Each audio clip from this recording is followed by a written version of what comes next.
Hey now, where's everybody at? Where's everybody at? Talk to me. Talk to me. We got a lot to go over tonight. Thanks everybody for tuning in. My boy Fate Trucking over there.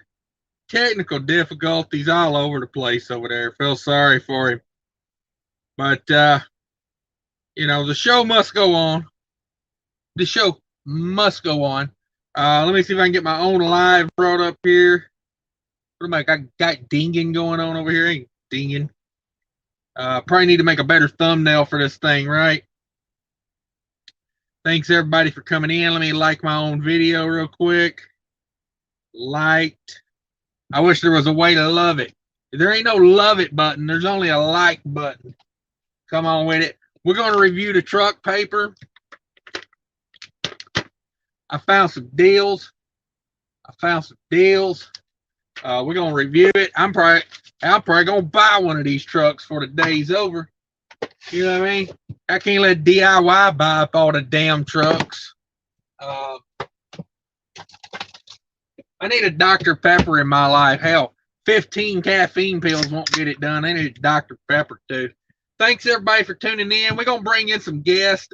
It's a 7,000 subscriber celebration. I ask anyone out there, if you have the possibility to share a video, share this video. I ask it of you one time. One time only will I ask. Let's see what other scallywag wants to come in here and be a part of this. All right. Your credibility just went down, just so you know. Because you caught the fat guy with his mouth full? Is that what we're saying? No, I'm saying if you come in here, you're probably going to lose credibility. Couldn't be any lower than it already is. I'm reviewing the truck paper tonight. Paper. Found some deals. Let me tell you about this one, but I ain't going to tell you about the good one because you don't bring up deals until you got keys in your hands. Or so I've been told. Let me swat you with this real quick. Come up here. Let me give you one good swat with this. Oh, touche, Bobby Boucher. Touche, Bobby. We're trying to get your boy in here. He's sad. His connection wouldn't work. What are you drinking? I don't know why he changed his network. It was working fine until he switched it. Somebody told him he was buffering. I'm drinking some bubbler carbonated water. Twisted elixir flavor, raspberry, lime, and citrus. Dang. You know, healthy and whatnot. Hey, you're probably going to gain a subscriber from this. Did you share this out, by the way? Not yet. My food is on top of my tablet. So as soon as, see, my fatness rules all. Say no more. Say no more. I know priorities. Here, I'm moving it. Let's take care of that sharing situation. Yeah, this is an extravaganza tonight. 7,000 subscribers I have hit. Damn it, boy. Not like you've attained 7,000 subscribers. You've literally hit 7,000 subscribers.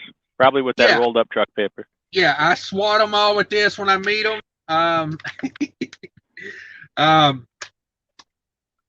You know, I've probably took their mirror off with the back corner of my trailer and then drove off. That's how we do it. I'm going to try. I can't share it from my tablet. I'm going to try and share it from my phone for a second. If I lose you, I'll come right back in, okay? All right. Still waiting on our other guests to come in. We're trying to get Fate Trucking in here. Mr. Fate Trucking. You know something I've noticed in the truck paper, guys? Let me read some comments real quick, but I want to go over this real quick. Static clean, number one. That thing is full of static, but damn,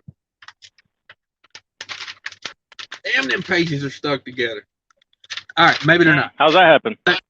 Thank you for the share. Appreciate it. Oh, you know me and trucks. Hey, I want to go over something real quick with you, DIY. Look at this. This is Ohio truck sales, all hood truck. They got a great reputation from what I understand. Two-page ad. 2-page ad. Wait for it. 4-page ad.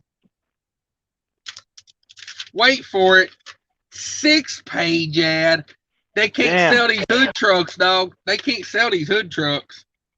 Well, how much they want for them?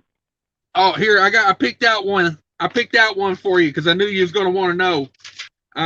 Where's it at? Okay, here it is. Here's the one I wanted you to hear about. Flat top, the green flat top here. Let me see if I can get it in. Let me see if I can get it in there.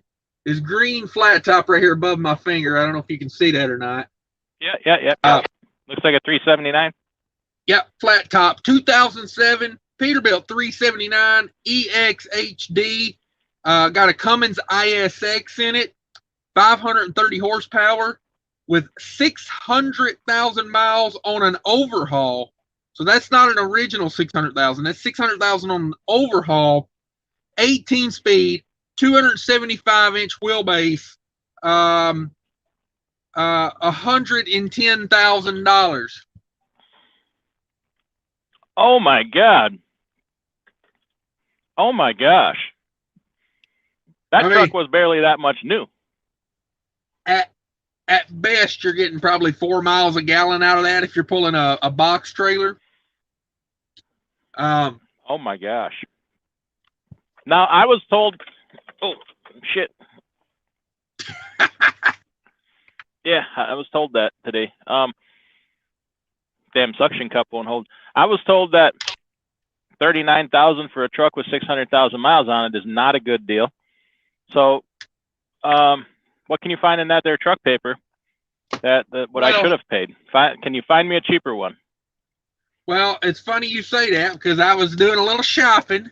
And you see this truck right here? Yeah. That's it. That's the same thing. Does that look familiar to you? Yeah.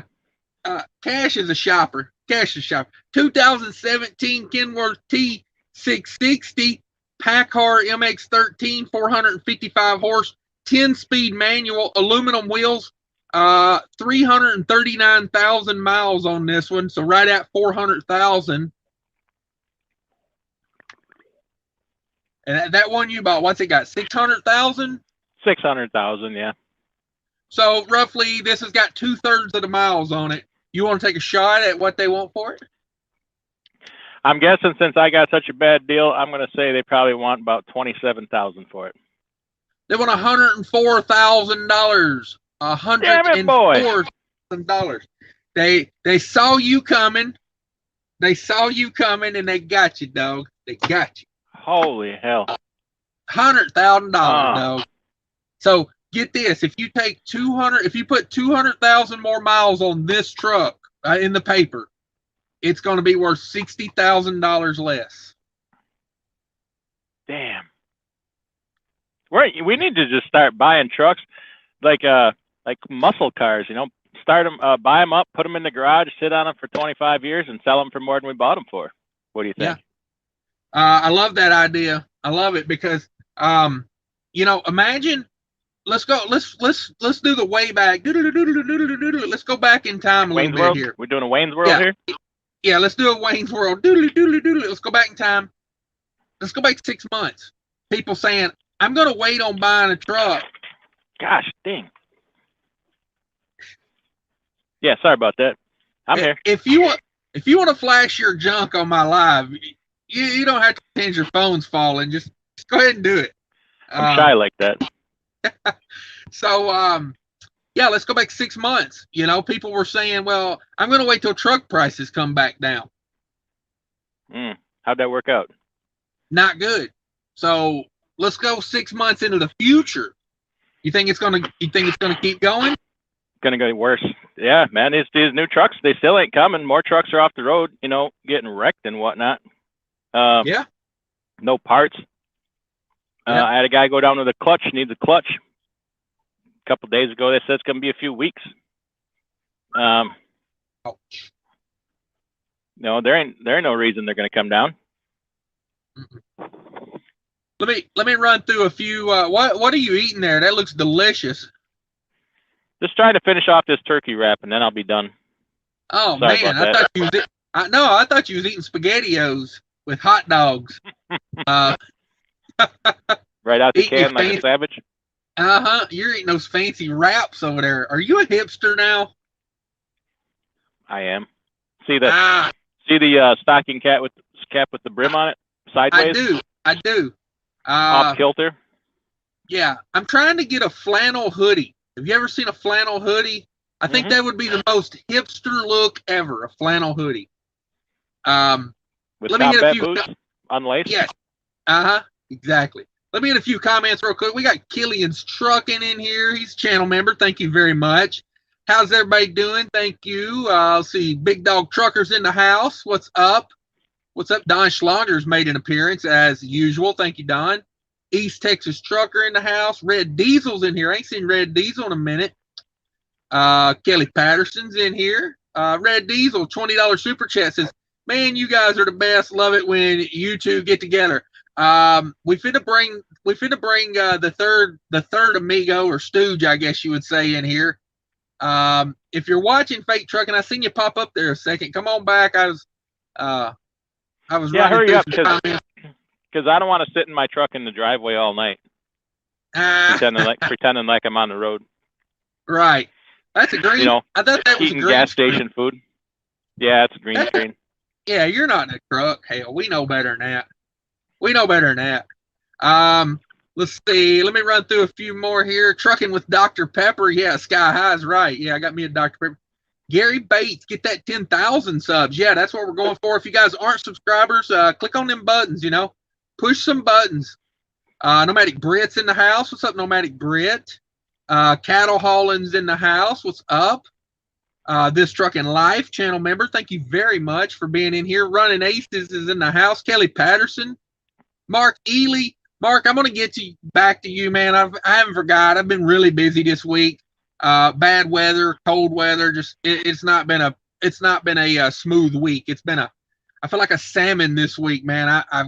I've made it, but damn, it's been upstream the whole way. We're going to bring in Mr. Fake Trucking here. Let's see if he's got an internet connection now. Let's see what he's up to. Welcome to the show, Fake Trucking. Good evening, gentlemen. Can you hear me okay? No audio. Yeah, we got you. You'd be good if you could stop buffering. Yeah. Yeah. Yeah. You guys don't know, I like giving Fake Trucking a hard time. You know what I mean? It's like, if I don't give you a hard time, you should be worried because that means I don't like it. But if I give you a hard time, it means I like it. So, yeah, thanks for stopping by. So, did you see the truck that DIY just bought? One just like it in the truck paper? No, I didn't. What do they got it in the truck paper for? It's not his. It's one just like it. They want $105,000 for it in the truck paper. You're kidding me. No. Yeah. No. You know what? DIY, you got I talked to you earlier today. You got a good thing going with that salesman you're working with. Show that again, Cash. I don't know. The comments tell me that's no kind of deal. Like, it's not a special deal. It's nothing. Yeah.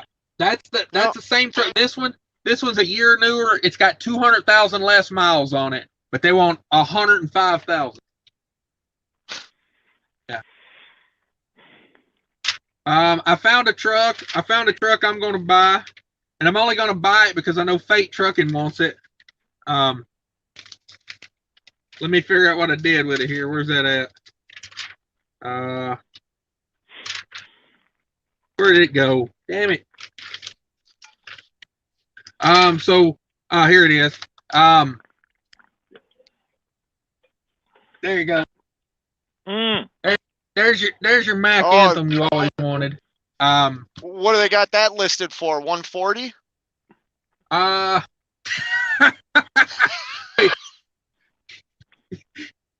You think you know a guy? I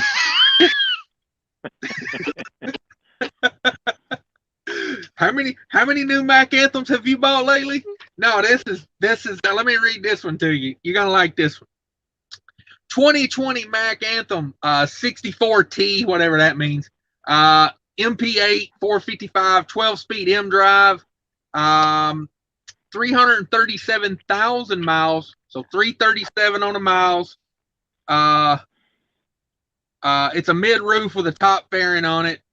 148 with 337 on it. So let me intercede here real quick. DIY, do you remember back in November of last year, I was at a Mack dealership that had I bought a brand new truck last year, so 2022, that would have come in third quarter of this year, the guy told me brand new was $156,000. I don't remember that. Yeah, out in North Dakota. He couldn't have delivered it anyways. It would have been an empty promise. No, I'm serious. I guarantee you that it would have got canceled. Yeah. Well, I'm just saying that's how fast the prices have been inflated or increased. Inflated is maybe the wrong word, but yeah, how fast these prices are going up. Well, also they want to get you on the hook, you know, like DIY says, hey, they probably ain't going to deliver that truck, but they'll get you on the hook. They get your name in there. Let me say real quick, thanks to Big Dog Trucker 68, $20 super chat. He says, be sure to give this to Fate Trucking so he can buy some Wi-Fi.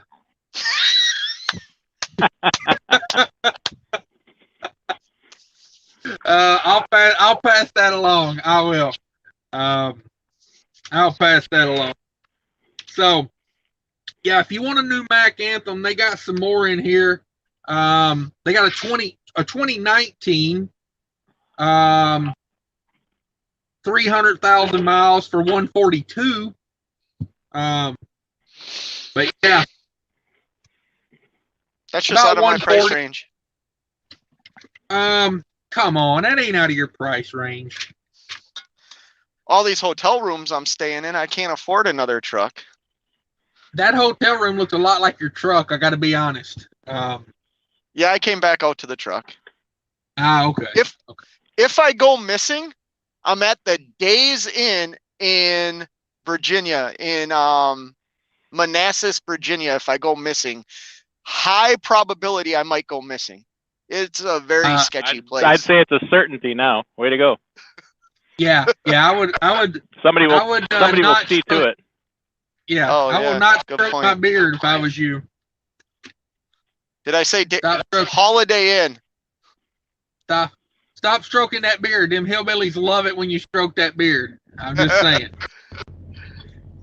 Banjo music and beard stroking, they go hand in hand. So anyway, let's get back to this equipment we're all going to buy. I can tell you, I still think right now, if you can get a hold of it, buy it. Freight prices are just crazy right now. Like, even those $90,000 Freightliners I was saying don't buy a month ago, I'm saying maybe buy it. Like, you could afford a $3,000 or $4,000 truck payment in this market. Yeah. You can. Absolutely, but I'm not trying to ride on DIY Semi's coattails here. But there's always a pendulum. You can afford it today, but can you afford it a month from now? With rates where they are now, I say make $5,000 payments on it, and pay it off in a year and a half. Like, take a lot of discipline.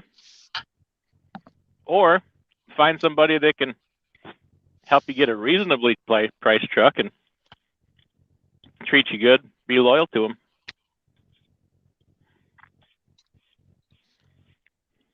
Just saying.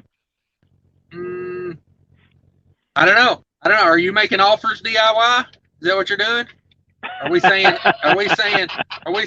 No, somebody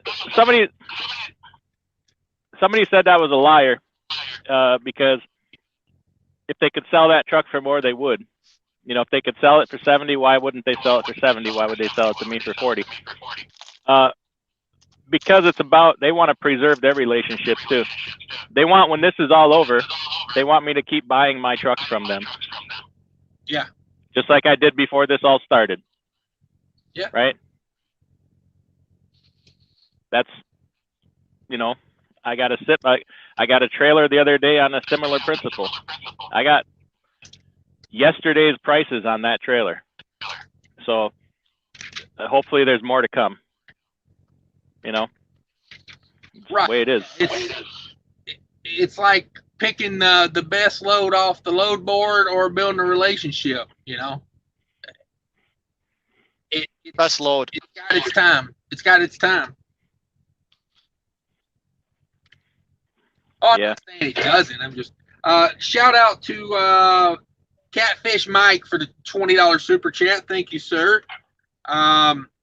Here we go. We got some 2018 reefers. How much? Let me guess. 2018. Utility. 95,000. No, sir. These are deals. I'm telling you, deals. 2018 utility with a Carrier X4 7300. It's a good unit. It's a good unit. That's what my trailer's got on it. 62,000. 62,000. Okay. Not bad. A lot of money. Bad. In this market, buy it. Can I ask a question? Go for it. DIY semi, is that the green screen? We already did that. Oh. You guys are all robot. I can't hear nothing. Let's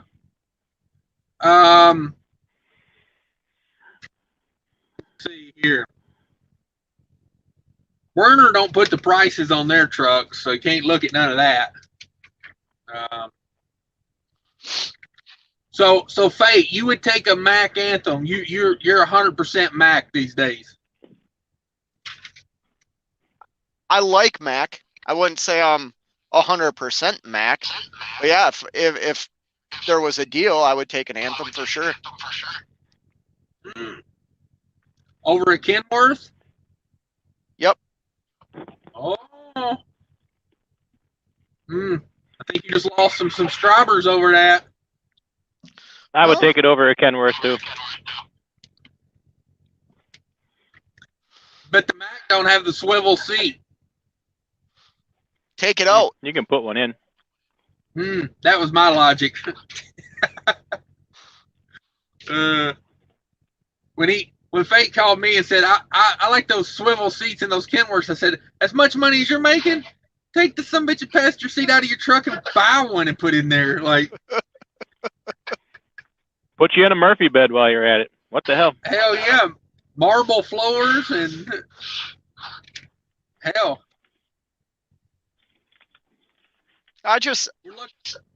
Go ahead. A lot of it also is the service I've received from dealerships and service centers when I pull in there, how quick they get me in and out. That plays a role in if I was to buy another truck. Red truck. Red truck. Is that a CXU? Yeah. Listen to this one. 2018 Mack Pinnacle CXU 613 MP8 M drive, 300,000 miles on her, $125,000. Jesus. What? Jesus. People are coming around to the Max, dog. I'm telling you.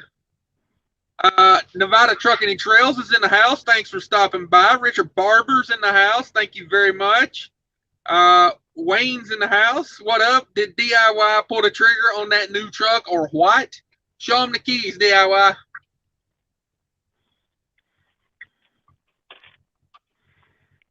Looks There it is. suspiciously like a Freightliner, Keith. Oh, man. It does. It does. Let's see. Mark Ely's in the house. No problem, brother. I'm going be back home in 2 weeks. Okay. Okay. Yeah, I got to get a hold of Mark. Let's see.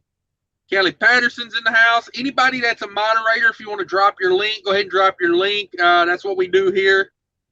This Trucking Live says, hey, everyone, got a busy night. I'll catch you on the replay. Replay gang is for sure. That's for sure. Yeah, Catfish Mike says, that looks like an international key. Did you buy a Pro Star?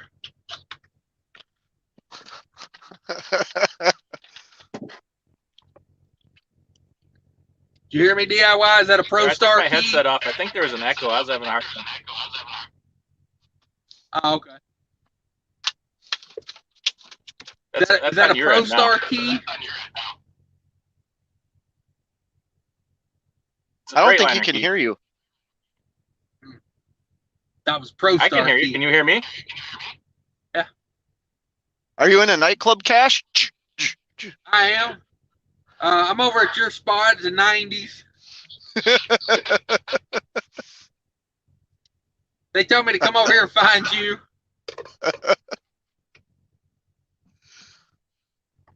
Yeah, Oh, I mean, we lost DIY. Well, we'll catch up with him again. I'm having trouble seeing the ads with the strobe light. I'm gonna have to change that. Oh, there he is. He's back. Hang on a second. Let me get this off of this. There we go. Let's get the DIY semi back in here. There he is, my special guest, DIY semi. I've missed most of the conversation. We were saying how much of a sleazeball you are. We were saying how much you take advantage of orphans and widowers.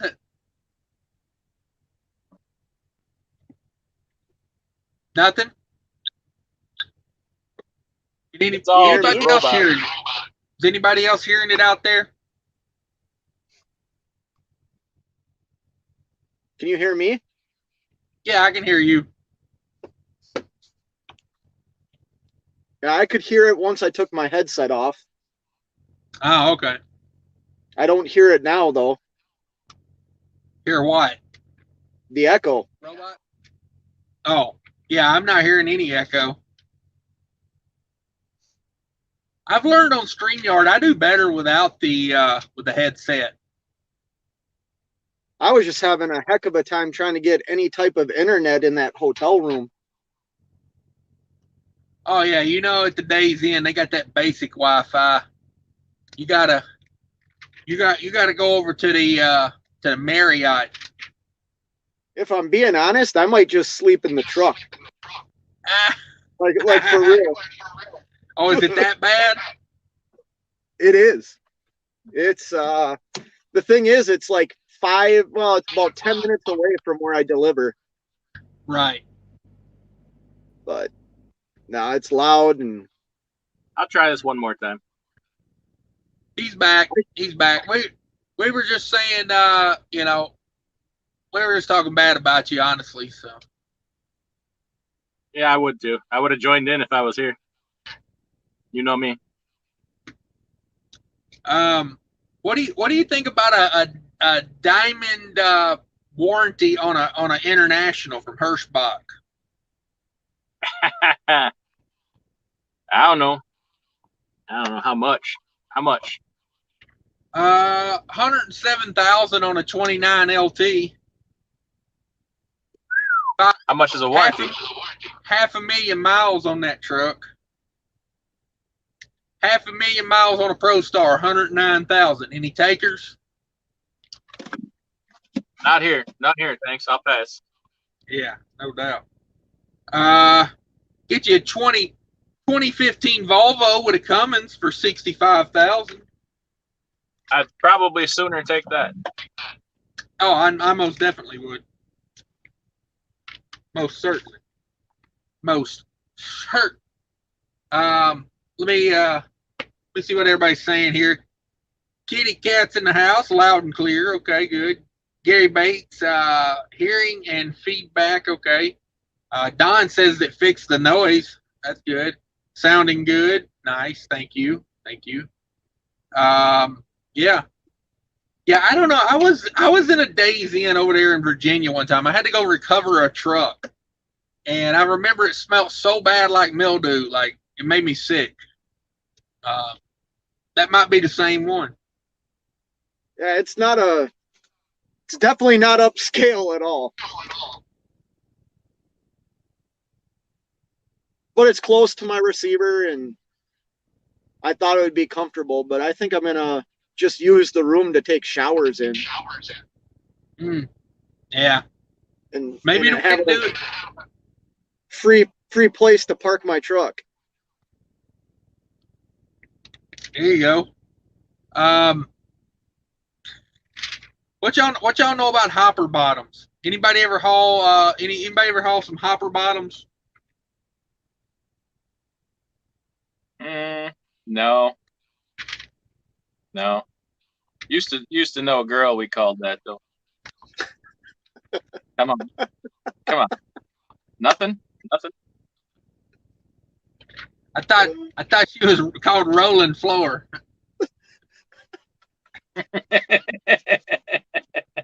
And I'm staying out of trouble tonight. That's all I'm gonna say. I remember end dump. I remember her. in trouble. What'd you say?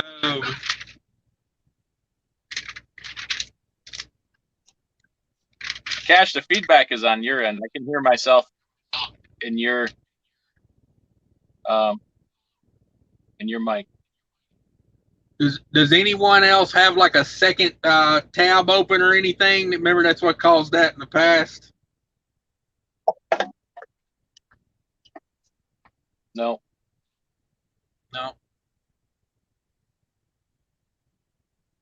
I don't. Okay. Yeah, I think last time we had that problem, it was on a computer. So if y'all are on tablets and whatnot, I'm not a big fan of StreamYard. I can't believe somebody hasn't come up with something better.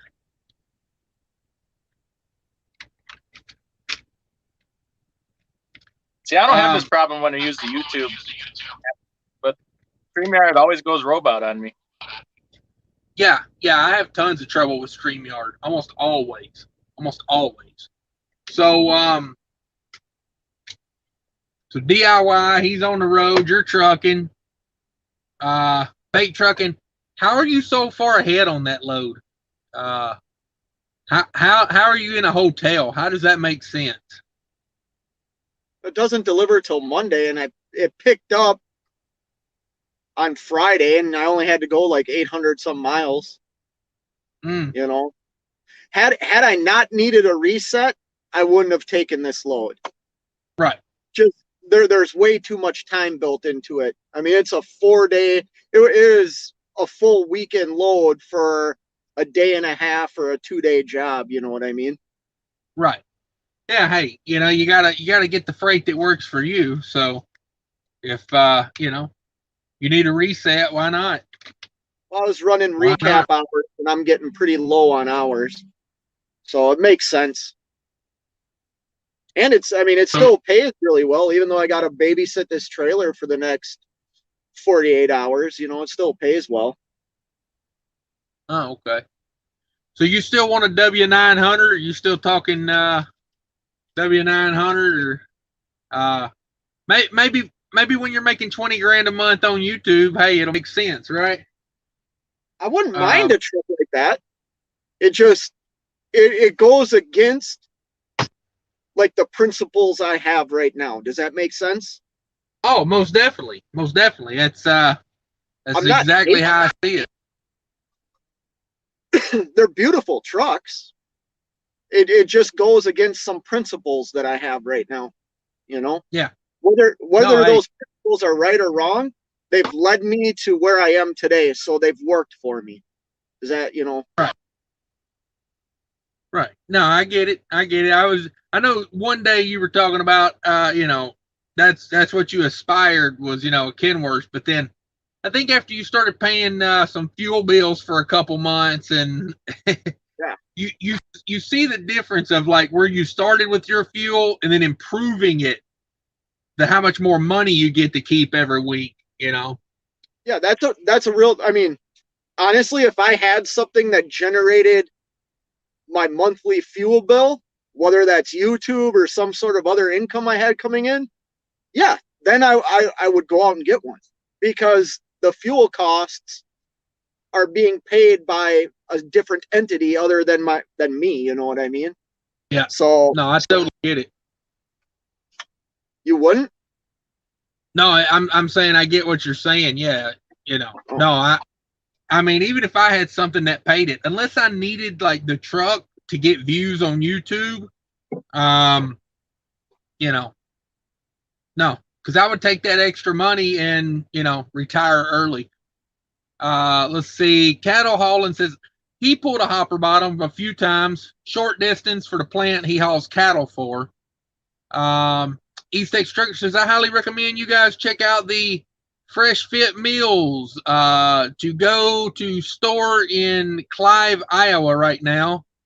Next to Love's, lots of great healthy options, and it's all measured proportion sizes. I grab 8 a week. Okay. And when you say they're measured, so I need 3 of those per meal, or because portion control is not my thing. It's one of my bigger problems. One of my many, I should say. Let's see. Is it still echoing? I see a lot of people echo in there, but that was from like a few minutes ago. There's a little bit of an echo still. I hear it now. Let's see. Trucking Up says, find me a classic XL in there. All right, I'll look through it for one of those. Let's see. East Texas Church says, it's a great for me as a team driver since I don't have much time to do meal prep. Yeah, that's true. I don't understand. Like, obviously, I'm not a team driver and I've never done it. You can't work into your schedule where you get like, a 45-minute hour break to like make food, because I cook a lot in the truck. So if I was a team, I guess it'd be hard cooking in the truck with the truck moving down the road. I wouldn't like that. Yeah, I mean, it's like I'll be in the middle of cooking something and they'll call me to a door and I'll be like, damn it. So what I do is I stick my hot plate, my pan in my microwave just so I can move the truck, in case it tips over or something, it stays in the microwave. But yeah, no, can you imagine hitting that bridge connection there when you cross in from Indiana to Illinois with something in a pan? It would throw it up on the top bunk. Yeah. I'm not seeing any classic XLs. I wonder if Ohio Truck Sales has those. Ohio Truck Sales. They're all Peterbilts. I think they're all Peterbilts. Let me ask you a question. Yeah. Kind of like that truck that DIY just bought. In the current market we're in, do you believe you don't get an absolute piece of crap, you know what I mean? But do you feel like if you were out looking for a truck right now that you would maybe take some items off that you would want in a truck just so you could get a truck that could generate you income? You understand what I'm asking? Like, yeah, no, I get what you're saying. My want list would go way down. I mean, yep. It would have to, you know what I mean? Because, like when I got this truck, every truck lot I went to was setting full out the driveway, full of trucks. The place I got this truck from, they had like 10 of these. They had Kenworths, they had Volvos, every kind of used truck you can imagine, they had it. So you know, I got a little picky with it. You know, I wanted a certain type of truck. But these days, would I be holding out for the Evolution? You know, would I be holding out for more gauges and, you know, an in-cab fifth wheel release? You know, a direct drive? Probably not. Because, you know, like with 400,000 miles on it, the way this truck is set up, you know, they'd probably be wanting, you know, $100,000 for this truck right now. And I mean, I don't think I could swing it, honestly. You know, it wouldn't be what I wanted. It would be, I would have to get what I could afford. That's the other thing. How much money are you willing to spend to start something? And I mean, I'm not saying, obviously there's people in this chat that are like established and can afford to basically buy whatever truck they want to buy. I'm only using me as an example. Could you imagine if I would have just, like, if the truck I bought had to have everything I wanted in it at the time a year ago, I certainly wouldn't be sitting where I am today. You know what I mean? So I'm glad that I listened to, you know, people like you and people like DIY that said, hey, you know, don't start off backwards, because that's how I view it. Yeah. Yeah, it's you know, to me, anytime I've ever, you know, bought a truck, I've always thought of something like, you know, if I really had to, could I pay it off in a year? You know, I've always wanted to be, you know, somewhere like that, because even if I don't get to keep it, but maybe another year after I pay it off, you know, I can build equity at that point, you know. Hey, look here, Ohio Truck Sales, where's it at? They got a Pro Star. I lost you. Oh, yep. The blue one? A Pro Star. At Ohio Truck Sales, they're selling a Pro Star. You know, they're supposed to be the big, like, you know, we only sell nice stuff. 2014 Pro Star for $60,000. You kidding me? Are you kidding me? I do think there will come a time when these prices do, you know, settle down a little bit, you know, because right now it's like, I don't think the prices will come down, but I think the rate of increase on price will settle down a bit. Okay, that makes sense. Where it just, I don't think, where it more or less gets capped instead of continuing the growth. There's lots of factors in with that, though. That means rates are going to have to stay where they're at, right? Well, not necessarily.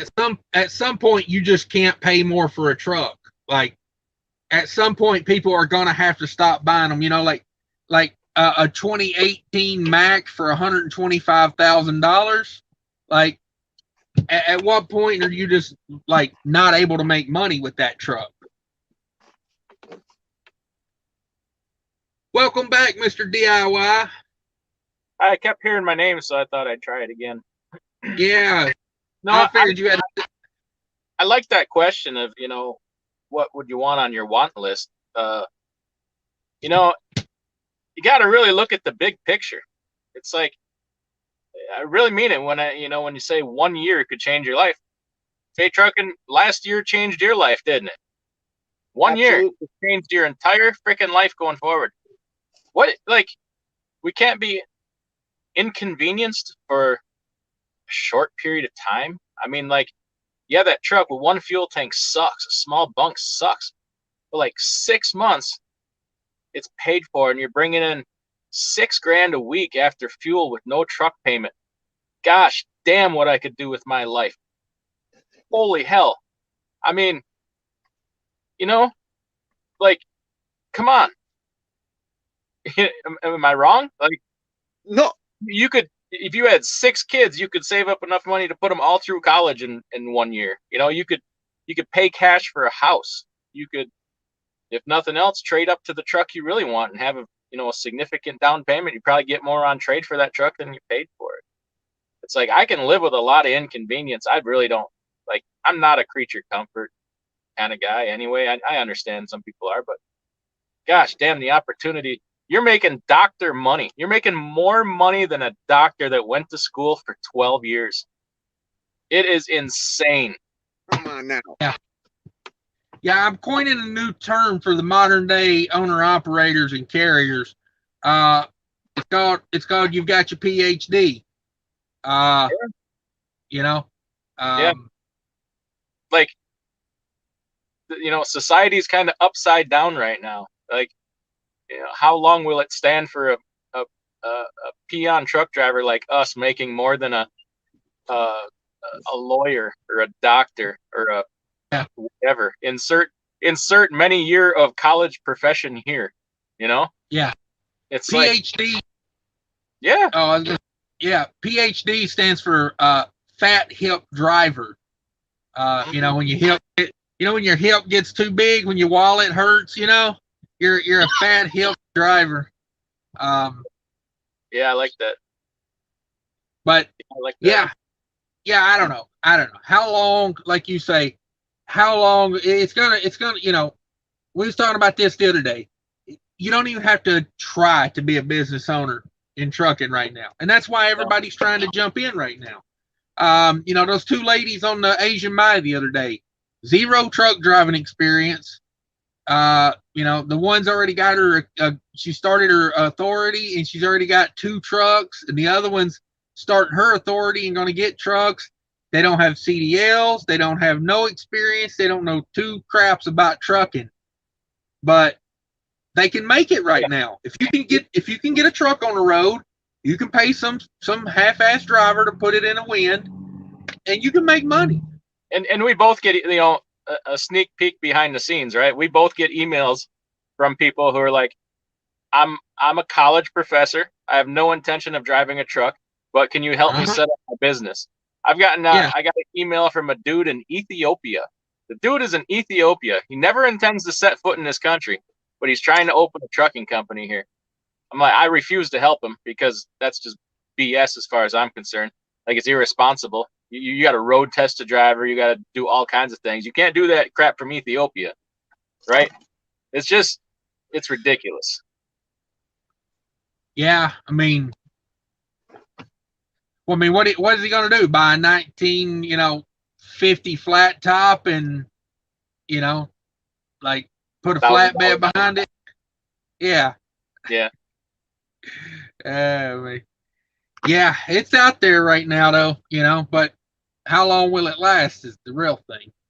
Well, it's like, it's got all the signs of a bubble, but it just kind of keeps going, you know? So who the hell knows? Who knows? Yeah. I mean, I hope it lasts at least for, you know, another year or 2. I mean, I should be able to retire in a couple years if it keeps going like it is. So, not with this inflation. You ain't never retiring. Oh, I'm not gonna retire here. Come on now. Yeah, you gonna do that geo arbitrage? You ever heard of Panama? Costa Rica. Oh, I got one for you here. Ohio Truck Sales. They got a Pro Star for sale. How much? Oh, how the mighty have fallen. It's a 2014. It don't say nothing about the engine, so I'm assuming it's a Max Force. $61,000. Well, there you go. 2019, you said? 2014. Oh, jeepers cripes. Oh my gosh. Yeah. Let that sink in. Yeah, and I didn't get a fair price on that Kenworth. I don't care. Hell, that thing will be paid for in 2 months. At least your Mudflap promo code works. Oh yeah. JI, the number 5B as in boy 37 works all day. Why don't you guys just get an easy code like DIY Semi where people can remember? Because I had already put JI5B37 on everything. And to change it at that point, I mean, I got like a million videos on YouTube. You know, it's like, you could change it to SCE467. That one don't work. Nah, that one don't work. Nah, It doesn't work. I know a guy that tried that earlier in the week. It didn't work. I don't know why. Two guys that have helped me out so much still destroy me at the same rate of helping me out. We can't let you think that you're like on a higher level yet. Like the fact that we pick on you should tell you that we love you and we like you. If we didn't pick on you, dude, it would mean we didn't like you. But like you get a little cocky sometimes, and like we gotta set you in your place. So we're like, you ain't there quite yet, dog. He makes the same money I make, and he's been at this 1 year. Yeah, I heard him saying earlier when I was out of the room, yeah, I took this load because of this, and I picked this load because of that. And I'm thinking, pretty sure you took that load because that's the load I gave you. No. You asked me. I think I was live when you asked me, is this what you want to do? And I believe we had a discussion. I don't recall that. Nobody watched that. I never saw that. That was what DI Semi do, or what is DI Semi do? Yeah, something. Hooked on phonics. Didn't work. Didn't quite work. Don't let me forget I've got a delivery tonight. I don't want to miss it. I got no audio on you, Fade. Are you there? I'm here. Can you hear me? He's just going spinny wheel. It's just too easy, man. It's just too easy. Every single time. I'm too naive. Like, I don't know what it is. I don't know what it is. I'm too green still. We're working on it. We're toughening up to the ways of the world. Yeah, we lured you in with good advice, and you made a lot of money, so now you trust us. So see?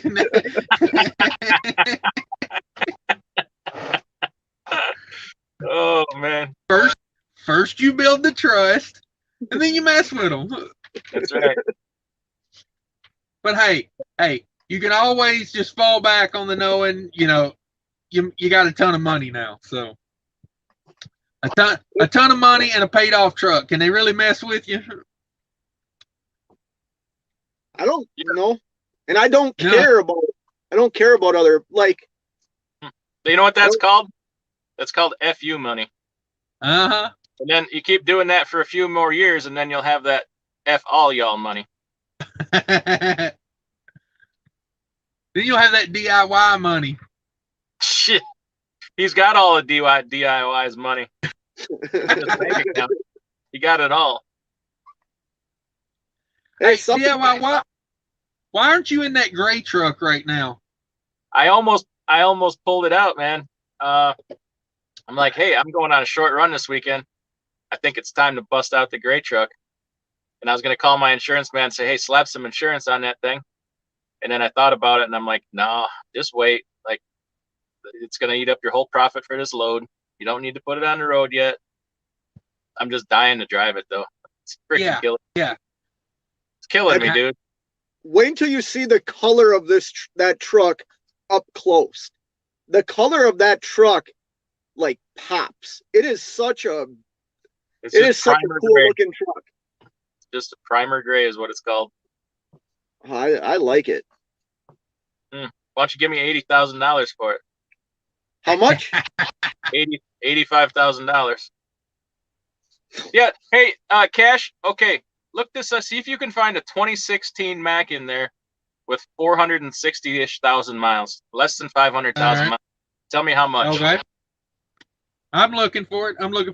Everybody hit that like button, by the way, while DIY explains why the amount of self-control it takes to not take your new truck out for the weekend. I think I would have said screw the profit and ran it. It was tempting. I almost did, but I got a little work I have to do to it first. I haven't. That damn thing's been sitting in my yard since October 8th. And I ain't done nothing to it yet. I've been busy. I need to get into it. Now now's the time, since it's 20 below zero, to go outside and work on the damn thing, right? Isn't that why you built that shed? Yeah, but it's way over there. I gotta like walk 100 yards to get to it. It's cold outside. Oh God.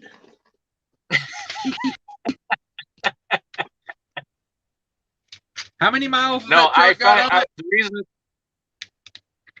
the reason it's been sitting is I didn't want to put it on the road. I just got the plate today. It came in the mail. I didn't want to put it on the road until I had a driver for it, and I didn't have a driver for it until I got a trailer to go behind it. But now I have a trailer to go behind it. So I'm either going to look for a company driver or another lease purchase. I want to do some company drivers this year. You're not the only I'm always one. open to. Did we miss all that? I saw you heard you. buffered out there. No, we're listening. Explain this company driver. You got any thoughts on what you need and what you're looking for? I'm just kind of in the beginning stages of it. I think I'm going to do percentage. Should work out well for the driver, because of the freight rates. Right. I don't know how these Yeah, companies can sustain the 70 cents a mile stuff, man. That's pretty steep. But if I do percentage, it kind of comes out to that anyway. So I'd rather just do that. I don't have it all put together in my head yet, but trying to figure it out. You got all kinds of. You're like a mouse or a hamster on a wheel. You got all kinds of things going around in that brain of yours, ideas and plans. Every time I talk to you, I got a new deal going. I'm starting a new deal with a different guy here shortly. See how that goes. But I don't know. Finally getting my hands on some trailers. So.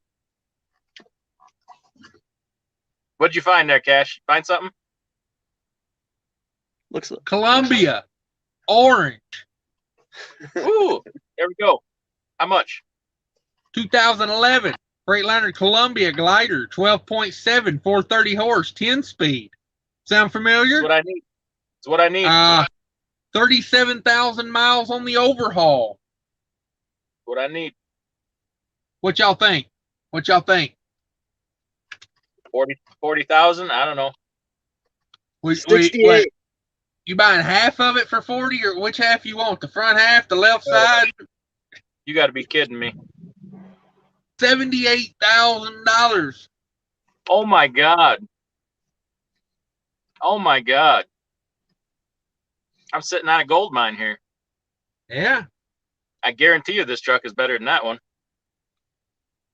This one looks like it's been taken care of, but just because the paint's got a little sheen to it don't mean nothing. No. Well, while you were out, I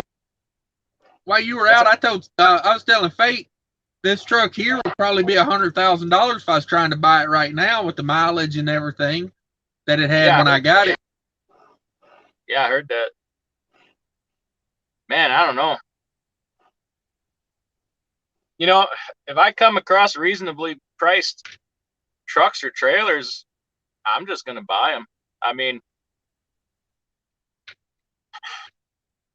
nothing's perfect, obviously. But hey, you got to do business.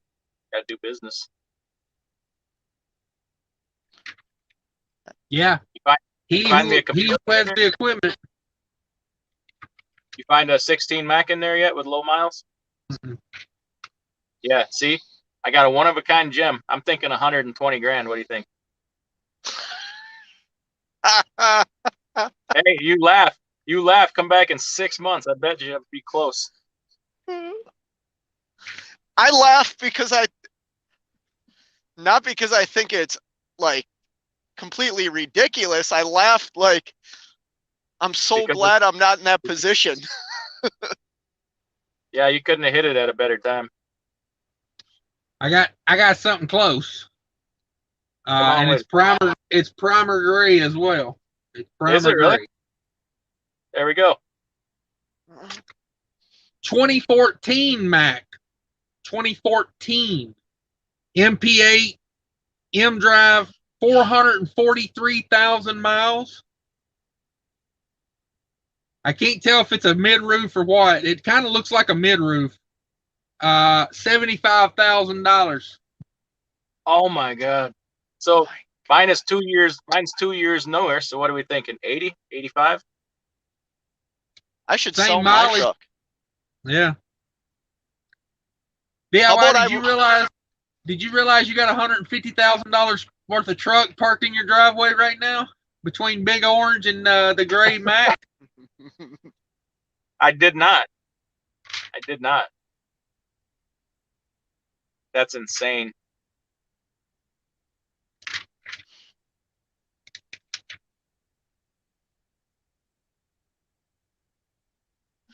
Man, should have bought some more. I got you a trailer here. 2015 utility, 53-foot Thermo King S600. Like new tires, 20,000 hours, $60,000.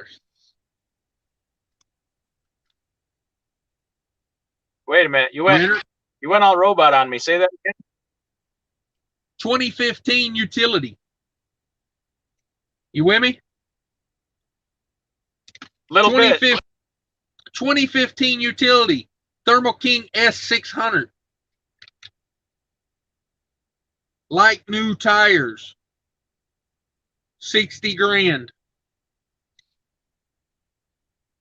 How many hours? 20,000, almost 21,000. I just bought one exactly like that with 11,000 hours for literally half the price. But do you have the keys in your pocket? It doesn't have keys, but I do have the title in my hand and the trailer. Well, it's not in my yard, but it's close. when can we hook it up to my truck? Ain't gonna happen. You're getting the other new one that ain't come in yet. Oh, that one.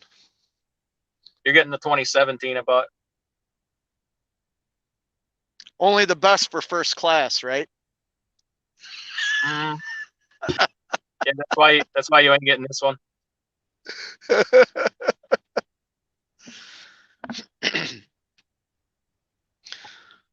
Nevada says start buying trucks to part out. Yeah. Hell with that. We'll drive them. Yeah. Yeah, the guy that owns the carrier I'm leased to, he is buying every truck crashed, running. He don't care. He's buying everything right now. What to do? You got the space to store the parts. Yeah, they strip them down to the frame rail and then haul the frame rail off. Like, it's crazy. Good money in that right now. East Texas Trucker says Costa Rica is so cheap to live with the U.S. dollar. You can buy a mansion for 20 grand. There we go. They are very U.S. friendly. They're trying very hard to encourage people to move there from the U.S. I like all that. Sounds perfect to me. Big Dog says fake trucking, when they stop messing with you, then you need to worry. Yeah, exactly. Exactly. 2 for 1 says it's a dysfunctional family. What's that, Freight? I was just saying, the thing is, I can't wait until I grow some wits about myself and am able to give it back to you two. That's what I'm looking for. And I don't have it. I don't have it. I tell you right now, it ain't it. You ain't it.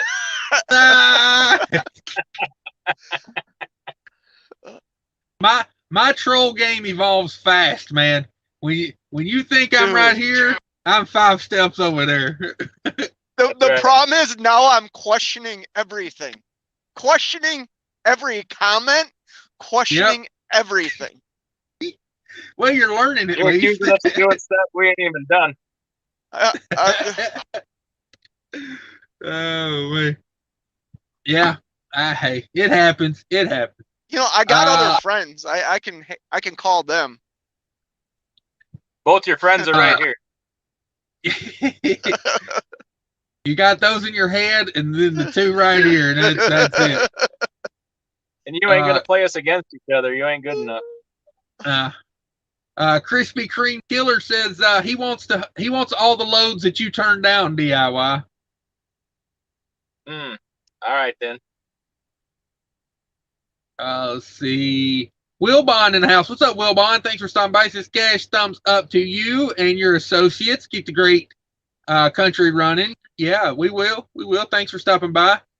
Krispy Kreme Killer says looking at one now, 2017 Mac mid-roof, 467 on the miles, asking 92,000. Oh my gosh! Damn it, boy. Did you shake on that $80,000? You should have shook on that $80,000, Fake Trucking. He was trying to give you a deal. Yeah. Pat says it's colder than a mother-in-law's kiss. Here's the thing. I almost don't want to do any lease purchases because I'd hate for somebody to leave with the damn truck. Like, it's important to keep things in, want to keep the equipment in your fleet. I don't want, I don't want somebody to leave with it. So if it's someone bad enough trying to replace one from Max. If someone came over and they wanted to do like a company driver thing with you, could they do that for a while, save up some money, buy a truck, and then lease that truck onto you, or is that like a progressional program? Hey, we flexible, man. Anything's possible. Except going home. You can ask. Now about that, I tried to force you to go home last week, and you wouldn't go. Oh, you got him on his heels, Fake. Keep it going. Watching needs to know. I tried to make you go home last week, and you wouldn't go. I've been home enough. It was a joke. Take a joke. I was joking. Hey, real quick, I want to run through. Damn, you made him go away. Did I piss him off? Yeah, he must have. So hey, I'm gonna try turning my cam off here and see if that makes the audio get any better. Oh, thank God. I was messing with Fate here. I had him going. Oh man. Somebody was asking about a Western Star earlier. Here you go. Here's the deal on a Western Star. I finally found you one. 2019 Western Star 5700 XE. That new deal. DD15 500 horsepower, DT12.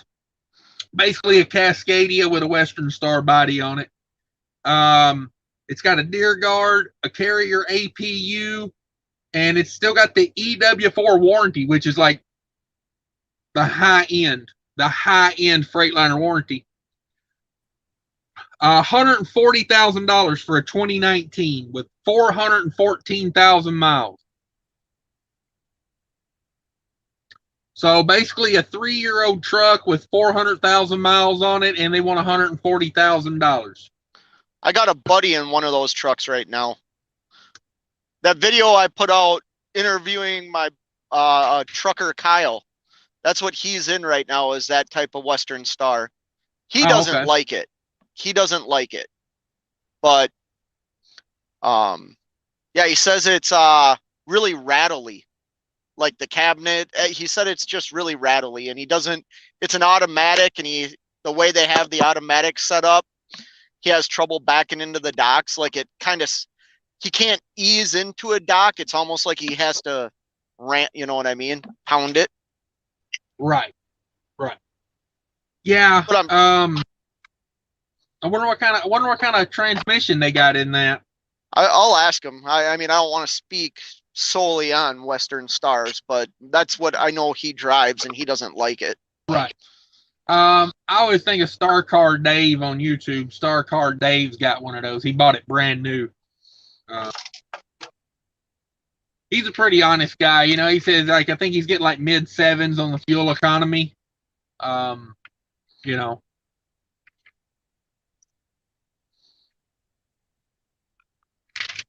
I think I would rather just have the Cascadia. I mean, you got the drivetrain from the Cascadia.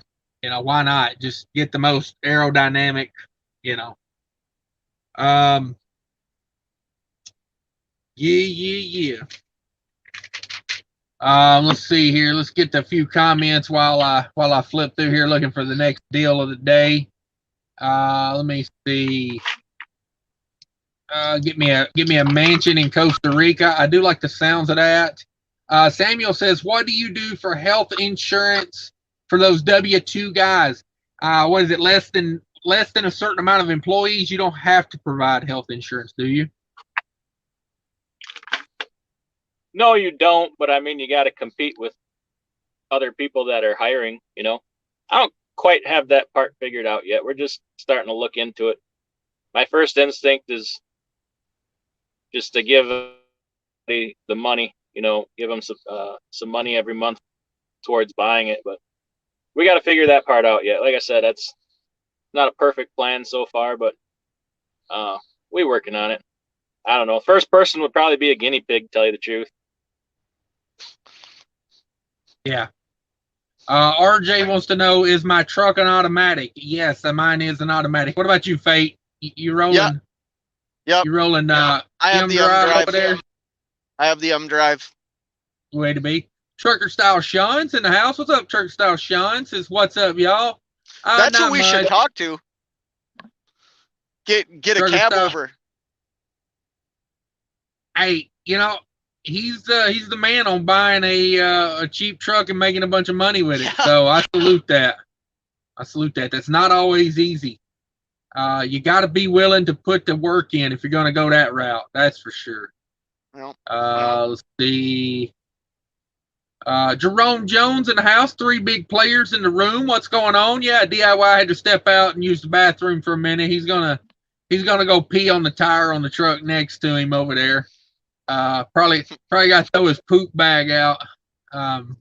Or just cover it with a cup. I saw that on a video the other day. Oh my God. Somebody climbed under their trailer, it looked like, took a poop, and then put like a soda cup over the top of it. And then the people that worked at the truck stop were coming by picking up all the trash. Oh, it was Trucker Style Sean. He posted that video. Yeah. Oh my God. And yeah, they had to go out there and clean it up. Just filthy. Yeah. I don't know what they were pouring out the window on this truck next to me earlier. It looked a little foamy, but it was in a bowl, so I was kind of giving him the credit. I'm like, well, maybe he cooked some ramen or something, you know, like. Or it's I try to. Yeah, it didn't. Yeah. I mean, I'm not gonna go sniff it, but I try to give him the benefit of the doubt. You know what I mean? Like, Nomadic Brett says, Fate Trucking is so polite. Don't you take up for him. He's a grown ass man. You don't even know what he does to us when y'all aren't around. I think it was my upbringing. Yeah, there you go. He's a Minnesotan. I used to say, you know, when I moved to Minnesota, I was so surprised at how people drove. You know, in Minnesota, you pull up to a 4-way intersection, a 4-way stop, and, you know, they get out and they talk about it, and they're like, oh, you go. No, I don't want to offend you. You go. And I said, I grew up in Tennessee where the guy with the best insurance went first. You know, like nobody stopped. Hell, everybody just, you know, it blew my mind. I pulled up to a 4-way stop, you know, and I didn't even come to a stop. I just took off and flipped the bird out both windows, you know, and I was like, damn, they stopped and they didn't honk or nothing. I was like, where the hell am I? So yeah, it's you get that a lot, man. Minnesota nice, you go man. Ahead and go. Yeah, you go. No, you go. No, you go. No, you go. Like, somebody go. Like, but yeah, Minnesota nice is a real thing, man. That's why I like living up there. You know, I heard one of my Russian buddies told me one time up in Minnesota. He told me some Russian thing. You know, said it in Russian. He says that means the cold gets rid of the bullshit. You know, like nobody got no time for no bullshit. It's too cold. You know, so I always like that. Let's see. Big Rigger 61 says my truck is now a collector's item. A 4900 EX. LOL. Yeah. Hell yeah, 4900 Western Star, definitely a collector's item. Let's see, Jamie O says DIY. Is that a whoopie pie you're wolfing down? He was on a some sort of wrap earlier. Let's see. Cattle Hauler says most people wouldn't want that KW with the small bunk and one fuel tank, but DIY to use periodically and regionally, it makes sense. Yeah, that truck is not the ideal OTR truck. But if it was me, I'd take the passenger seat out of it and make me a little bit more room. Can I say something? Yeah. That's almost the exact. I mean, I have a full-size bunk in this truck and everything. Is this the most ideal OTR truck? No, it's not. Like your Cascadia, the T680s, they're designed better than this truck that I'm in. But here's the thing. I would take that small bunk because I know the potential that truck can earn for me. That's getting back to what we said earlier. Like, I personally, like, if I was starting a trucking company today, some of the stuff that I would want in a truck, I would just have to accept I'm not gonna get because I don't want to spend $180,000 on a truck. That truck that DIY just spent the money on, that truck probably can be paid off in 6 months because I guarantee it can. Yeah, it can be paid off in 6 months. In my mind, you would be doing yourself a disservice. You'd pay it off in 2 months, 2.5 months. You know, if you really just stayed out and pounded it, like, you know. Does that truck have a bunk heater on it? It has nothing. That'd be the first thing I'd do to it, is put a bunk heater on it. And it's a lightweight truck. It's probably going to get damn good fuel economy. Guess what we do a little bit of? All by weight. So, you know, your money is going to go up. Yeah. Yeah. And, you know, to me, a big part of getting any truck is you make it your own. You know, like, I don't give a shit what size the sleeper is. Figure it out. You know what I mean? Rip that passenger seat out and put some cabinets in over there. You know, go down to Menards or, you know, whatever home supply place you still shop at, and put some custom cabinetry in there. You know what I mean? Might I suggest Murphy bed? Wouldn't rule it out. Wouldn't rule it out. I would probably, what I would do is build a box around the driver's seat and make the rest of it a ball pit. You know, like Chuck E. Cheese, I'd stand in my seat at the end of the day and just jump into it. Just saying. You know what I mean? Like, you're going to be making so much money, just get in it and do it. That's the main thing. Yeah, I saw it when I was away here. I had to step out. I just made a quick YouTube short video and check my reefer. And I saw somebody drop a comment here about in 2023, production is going to go back to normal and truck prices will come down. No, they're not. I guarantee you they're not. The key is the used truck market. That's what we're talking about. So it's just like how we had a gap in drivers because they weren't training drivers during COVID. Just like we had a gap there, we're going to have a gap in used trucks. Because look at the used trucks in the paper right now. How many am I talking about that are in the 200,000 mile range? And by the time this is over, used trucks hitting the market are going to be 900, 1 million miles. Yeah. I mean, that's what I think of it. And they're going to be over. It's going to take years to straighten this thing out. Probably.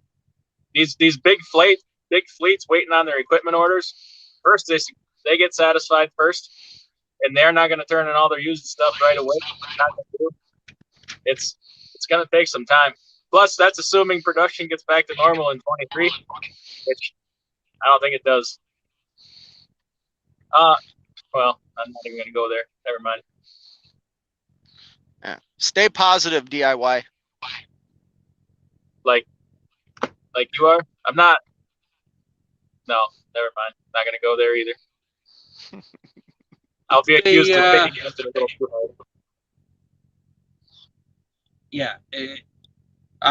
Big Dog Trucker says Peterbilt prices are now $230,000 for the same truck that was $187 2 years ago. Lone Mountain. Let me tell you about this. Lone Mountain. I got a video coming out. About this.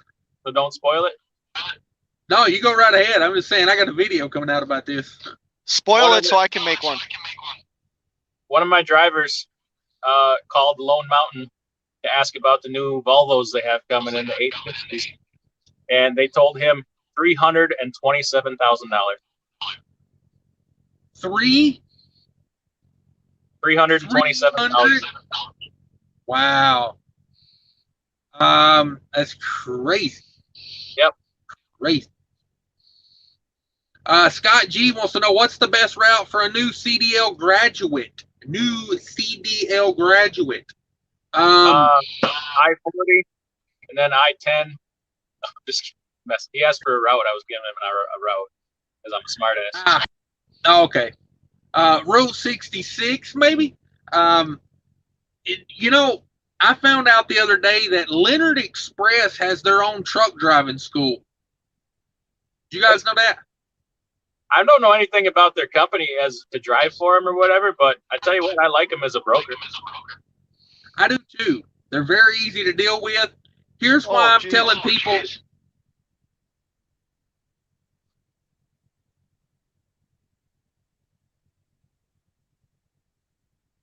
Scott, your room's on fire. Fate, your room's on fire. You left your laptop plugged in and exploded. I did leave it plugged in. It's gone now. Forget about it. Yeah, it's gone. But Leonard, the thing I liked about it, I read in the ad, number one, they pay practical miles, and they start people out straight out of school at 50 cents a mile. Damn. That's real money coming out of driving school. That is literally double what I got on my first job. I was getting a quarter a mile. Yeah, me too. Yeah. So I was happy and thought I was shitting in tall cotton, man. More money than I'd ever made in my life. Yeah, I could put in 3,000 miles a week and make $750. Right. Which doesn't sound like a lot, but where the hell did you get a bottle of Diet Coke that big?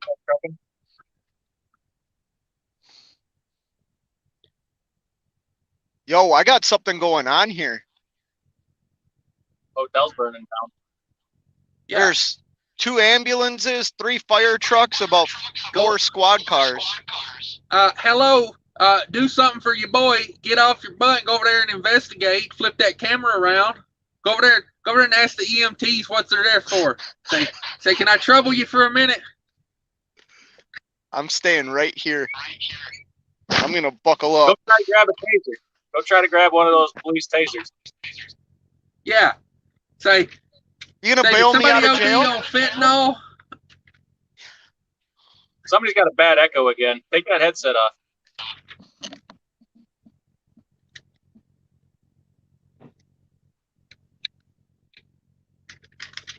That any better? That's better. Echo. Much better. Oh, I just ripped the center out of the truck paper. Way to go. What's that center pull? Cab overs. I found cab overs. Me and Faith's gonna go halves on a cab over. Let's see what we got here. A 1987 Peterbilt. Single axle, 13 speed. $19,000.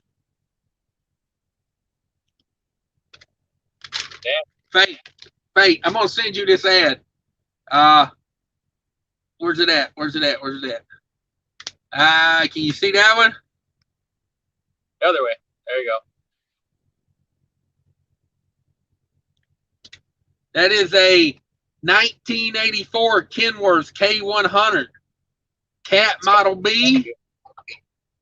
No Jake brake, so we can't take it down. We can't go down through Colorado with it. No, I mean, no. we're On both, the contrary, you can. Apparently, you can.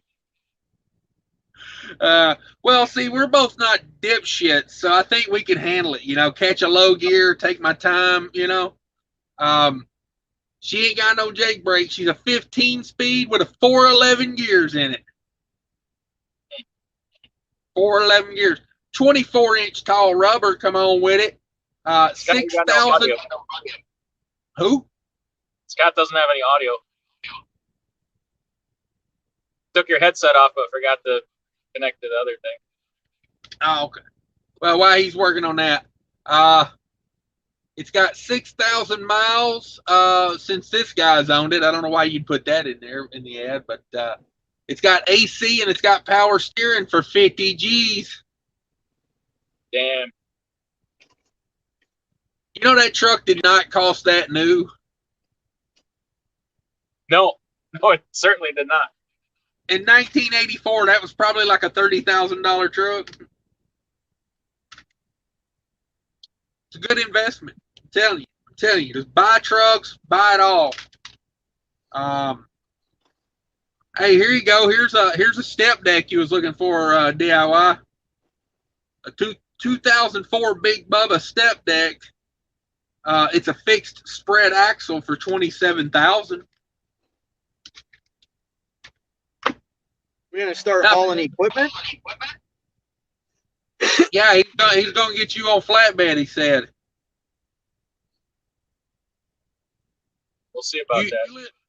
You live in Minnesota, man. You could be pulling shingles all day long. That's right. I mean, all day long. Every time I did flatbed and every time I was in Minnesota, it was always a shingle load. Every time. Or go to Fargo and get bobcats. Let's see. I think they moved that bobcat storage down to like Rogers now, right? Those guys that pick up the bobcats, they pick them up out of Rogers now. Rogers.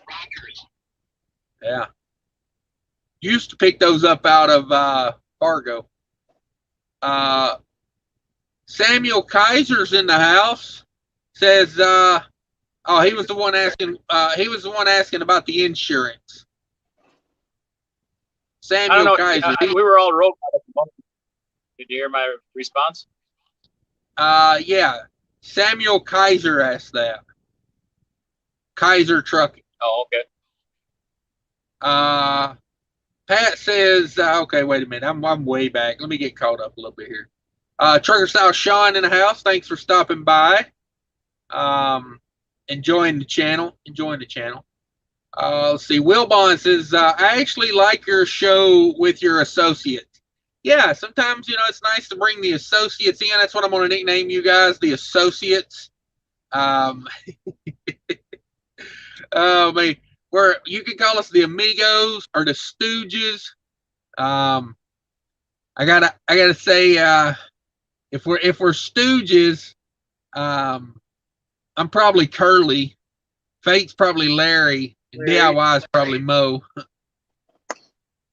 I'll take that. Mo Howard. I kind of see that's how it shapes out. He was the one in charge, right? Yeah, that's what he thought, at least. Where does Shemp? Who's our Shemp? Anybody want to be a shimp? Oh man. Nevada, you want to be the shimp? Let's see. Big Dog Trucker says, for a freaking Volvo, yeah, man, these prices are crazy out here. Big Dog says, Fate, you left your meth on the stove. That's what all the fire trucks was for. You left your meth on the stove. Oh, no. Wasting some perfectly good meth. Yeah. Let's see. Mountaintop says, question, does anyone think that truck prices are being jacked high to prepare people financial portfolios to buy these new electric trucks. Thank you for running your channel. Does anyone think the prices are to get people to buy electric trucks? No. They don't even need to go. I mean, you don't even need to go there. Like, the supply and demand issue is just enough right there. I mean, there's no trucks, not many trucks to be had. The demand is high, therefore high prices. Yeah. I think if they wanted us, I'm all for various conspiracy, but I don't even think this time you even need to go that far. Nah. What was you saying, Fate? I don't think they could produce enough electric trucks to like have it make a big difference right now. Yeah. You know, I don't. Isn't it funny they have their computer chips to make all the electric trucks that they want, but they can't have the chips that we need for diesel powered trucks? I don't. Or kits to do. If they wanted us in electric trucks, they just mandate it. You know, like if they wanted us to have electric trucks, if they wanted us to in electric trucks, they'd just mandate it. Oh, it will. They will. Yeah. They will. Yeah. I mean, we all got DEF and we all got DPF filters and we all got, like.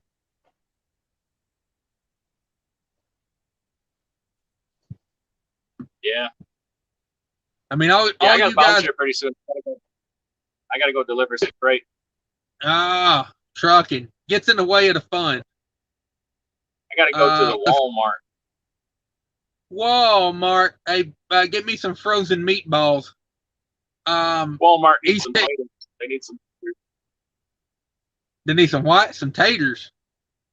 They need them taters. Taters. Well, I got the meatballs going to Walmart, so there you go, meatballs and taters. See, East Texas Trucker says that's just typical at the Days Inn. That scene over there, that's just the typical. Nevada says it's just a double homicide. The thing is, it probably is. There's more cops coming. There's more what did I get myself in? I'm staying in the truck. I'm not going back into that place. Nevada's giving you some advice here. He says you're missing a great opportunity to do some blogging over there. Go get that trailer trucking vlog fired up. Get in there. He's probably right. He probably is right. What are we? I did 15 YouTube shorts out of that already. Yep. Trailer trucking episode 900. Season 5. He just follows the seasons of Big Brother now. Now I'm changing the name. I'm changing the damn name. Leave me alone. I mean, how can you have 2 seasons in 1 week? Because I went home. I went home.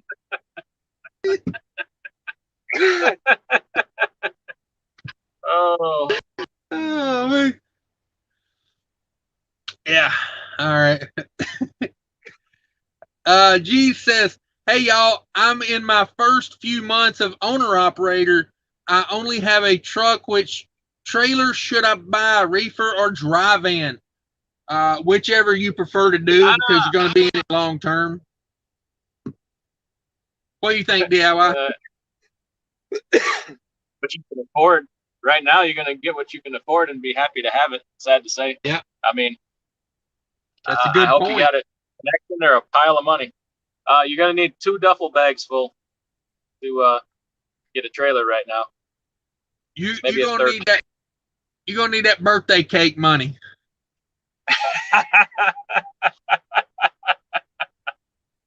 That's right. You're going to need Coco trucking birthday money. That brings up something I want to share with you. You got a birthday cake video? No. Share it out. Because I've talked about my wife on YouTube, So the other day, Yeah, I remember. I think you called her a hooker. I did. And wait until you see the name she came up with. If she ever drops a link, we're gonna know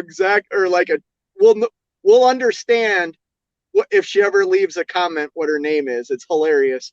But so remember the other day when we went live, you and me, Adam, and Cash went live for his birthday? Guess who was watching Cash's birthday live and not our live? Everybody. She's smart. Yeah. She goes, oh, did you catch Cash's live when he threw the donuts in the back of the truck? I'm like, no. She's like, I was live when Cash was live. She was watching you, Cash, over me. So yeah, I didn't get a notification for that, just so you know. Yeah, hey, I gotta bounce. I won't be late to Walmart. We'll catch y'all later. Thanks. All right. See you later, All right, well, leave it playing in the background. We'll talk a bunch of smack about you. Oh me. Well, what's going on over there for real? Are they still over there, the cops and everybody? Yep.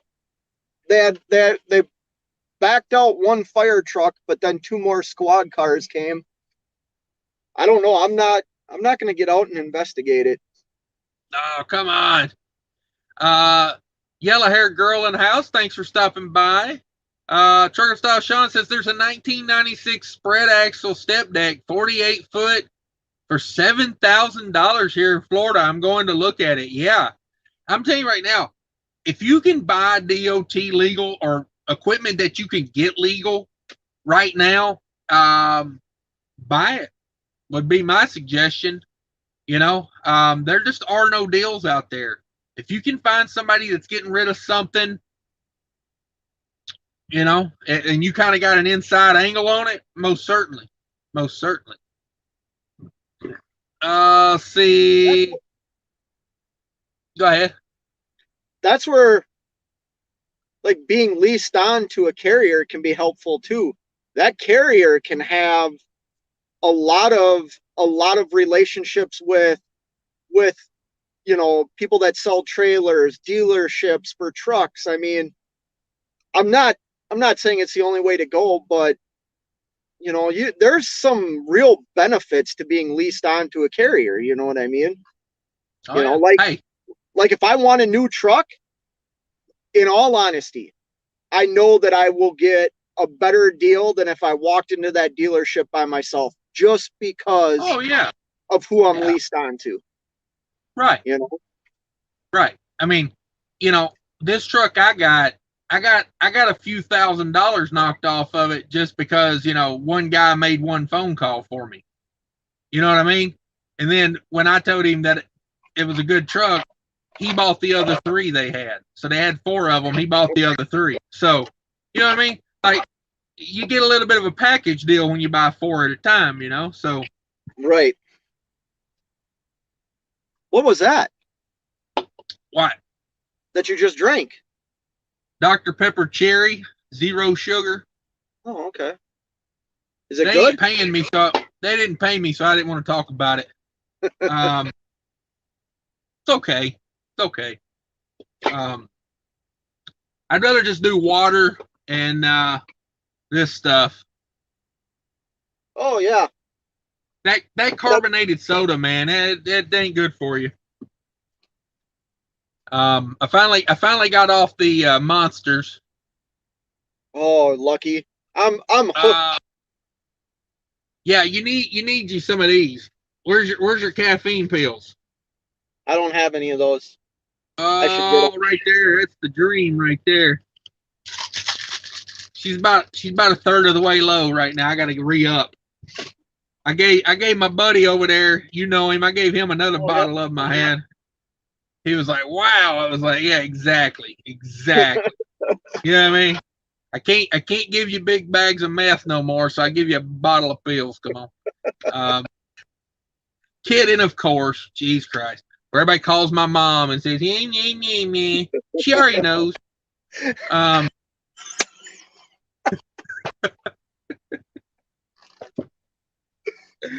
Who do you think bails me out when I get in trouble? Hey man, Love you, Mom. No. Love you, Mom. Never judges, just post bail. Love it. Where would we be without our moms? Scott G says, I'm going to call Leonard. Thanks, guys. Yeah, no problem. Leonard, I don't know, straight out of school right now, 50 cents a mile, brand new Kenworths and Freightliners. You could do a lot worse. Can make a good living at 50 cents a mile. Like, and that's really starting pay.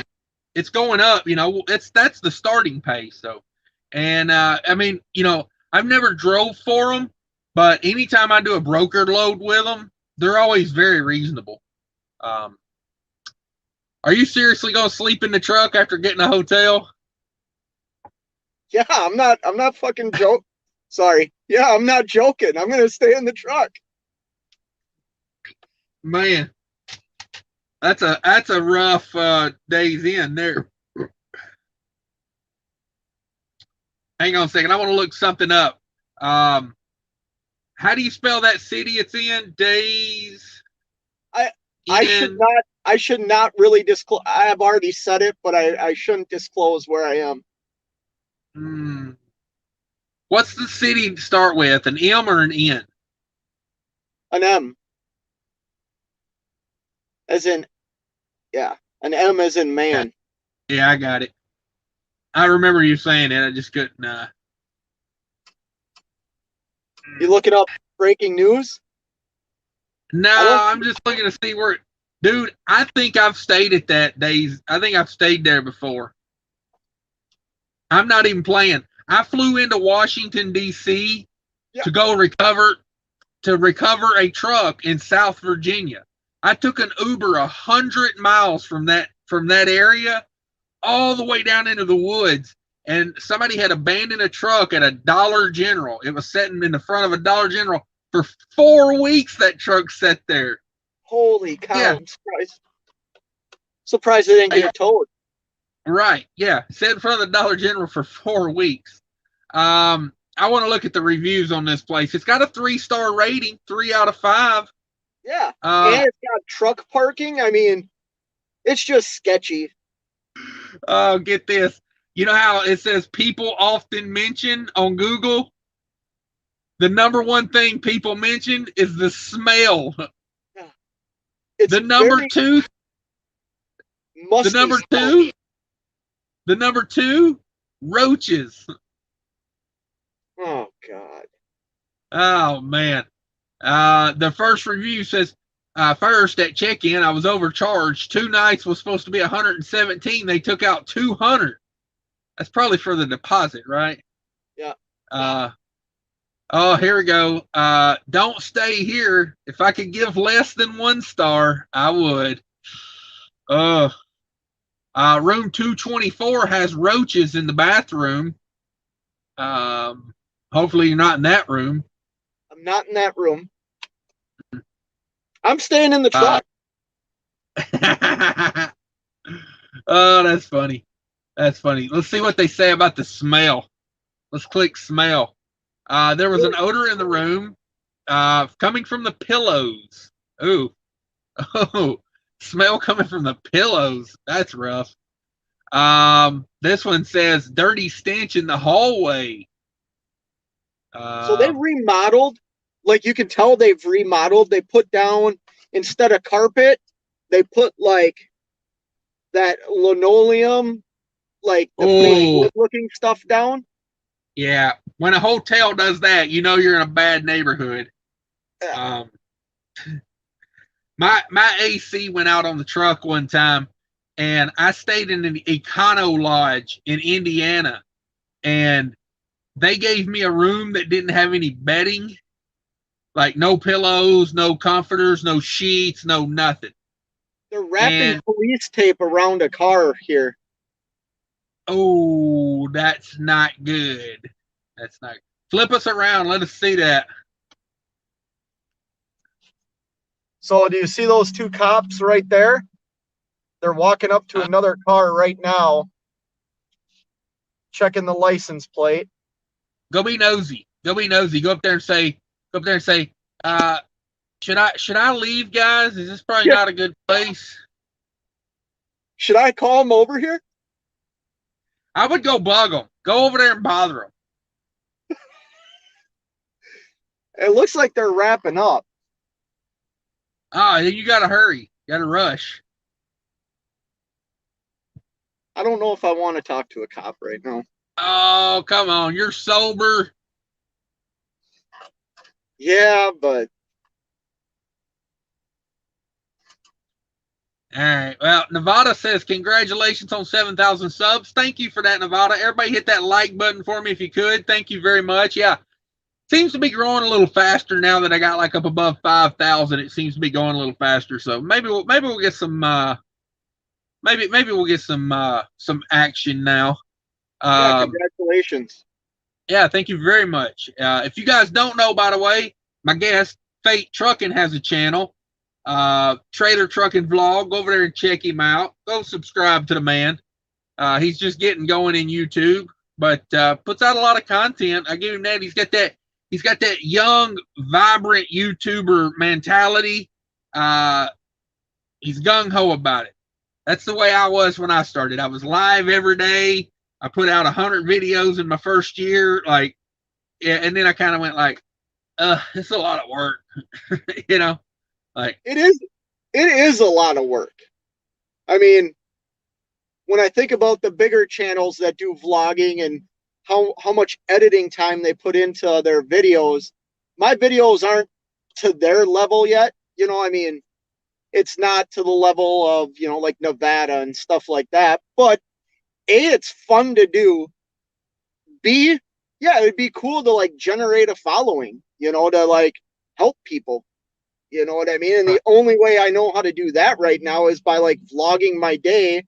So somebody that might be thinking about doing this, hey, this is what you're going to put up with, you know? Yeah. It's, you know. Yeah, nothing wrong with that. It is weird. Let me ask you this question about when you're vlogging stuff. It's still weird to me to be filming myself when there's people around. Or like you're talking to your phone and they're like staring at you. I had a guy stare at me today. They're like a 50, 60-year-old guy just, oh, he was older than that. Old school trucker just staring me down. I felt so awkward, but, you know. That's when you just say the weirdest thing you can think of. Like, that's where we buried the body. And then you're like, just say something weird that throws them off, like, yeah, I had a sex change in 84, just just say the weirdest thing you can think of. Oh, you had me laughing so hard the coke came out of my nose.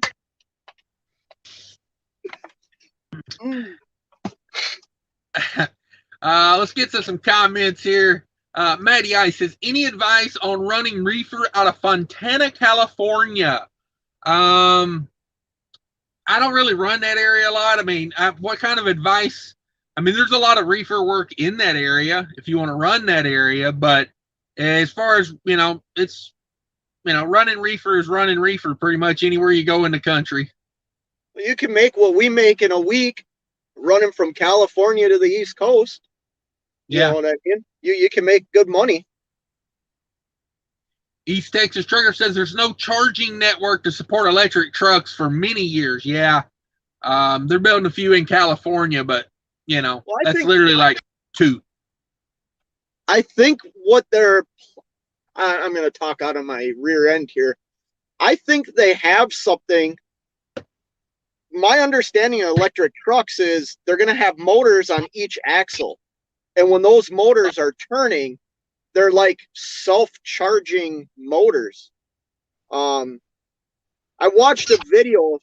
Elon Musk had a video talking about electric trucks. You know what I mean? And he was talking about how they want to create a truck that like recharges itself, but you still might have to stop for the truck to recharge itself. And I know right now the trucks, this is probably a year ago when I watched the video, I think the mileage is only like 500 miles. That's not can you imagine having to stop every 500 miles and plug into something? Yeah. I mean, yeah. I mean, no, I can't imagine that. I got a Cascadia with a Detroit. It makes its own fuel. No, I was playing.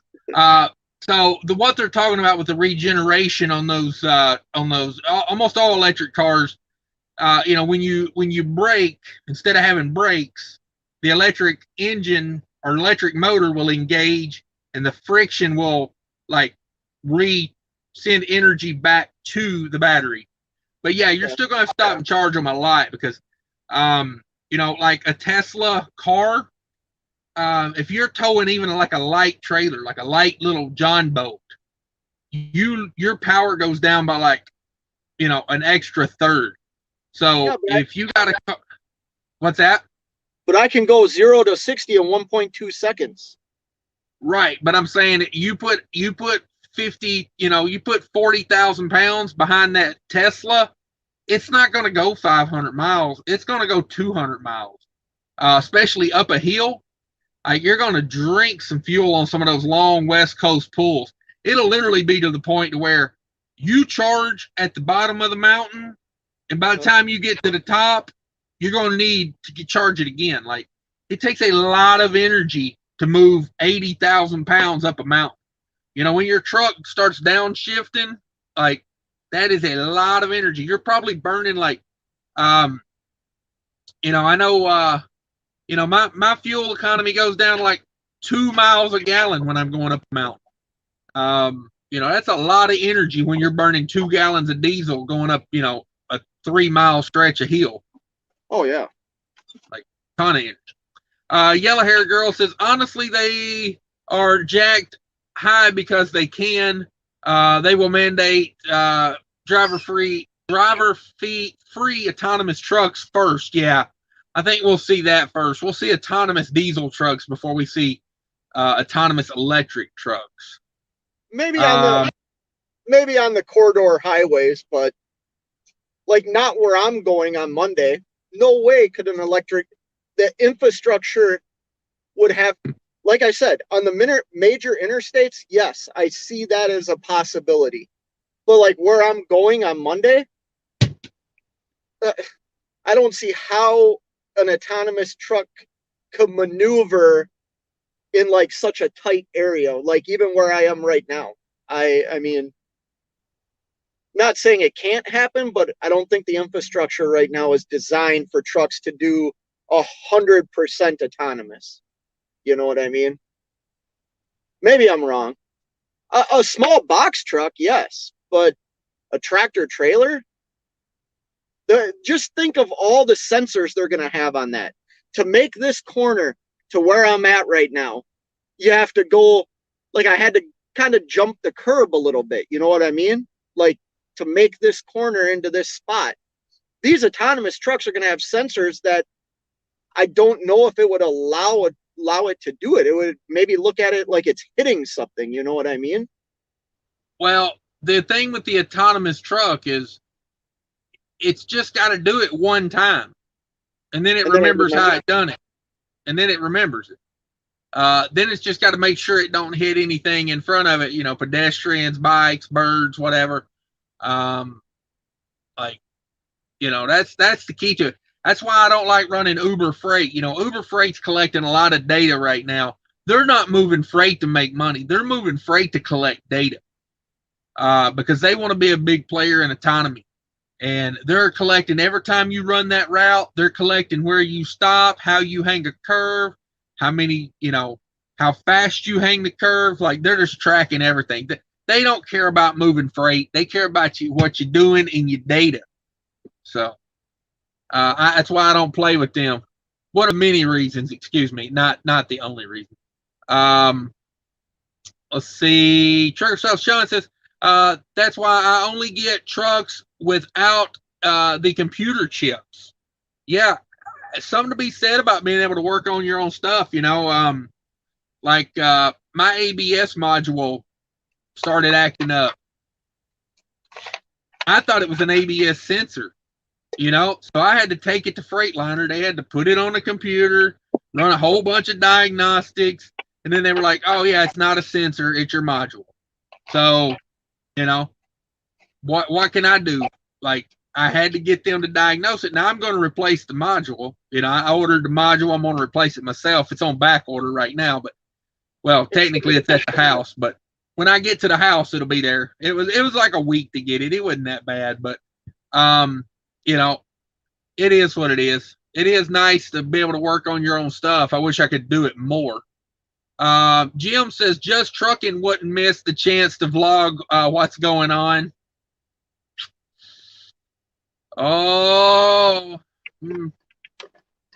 that's why Just Trucking is Just Trucking, and I'm Fate Trucking. I got to get a Just Trucking on this channel over here.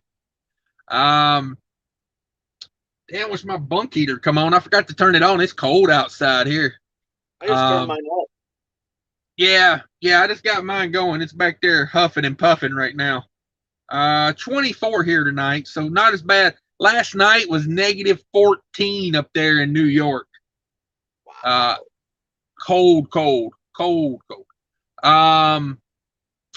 Let's see. Yellow Hair Girl says, buy whatever you can and build. Yeah. Right now it's just get something and get in the game. You know, it really is. A lot of people just buying stuff just to get in the game. I don't want to hold you here all night, Fate. If you got something to do, I don't know. I know you're on a 34, so if you gotta go. All right, yeah. Let's see. Krispy Kreme Killer says Just Trucking got 250,000 views with an "It's on Fire" thumbnail. Hey man, good for him. Like, good for him. Hey.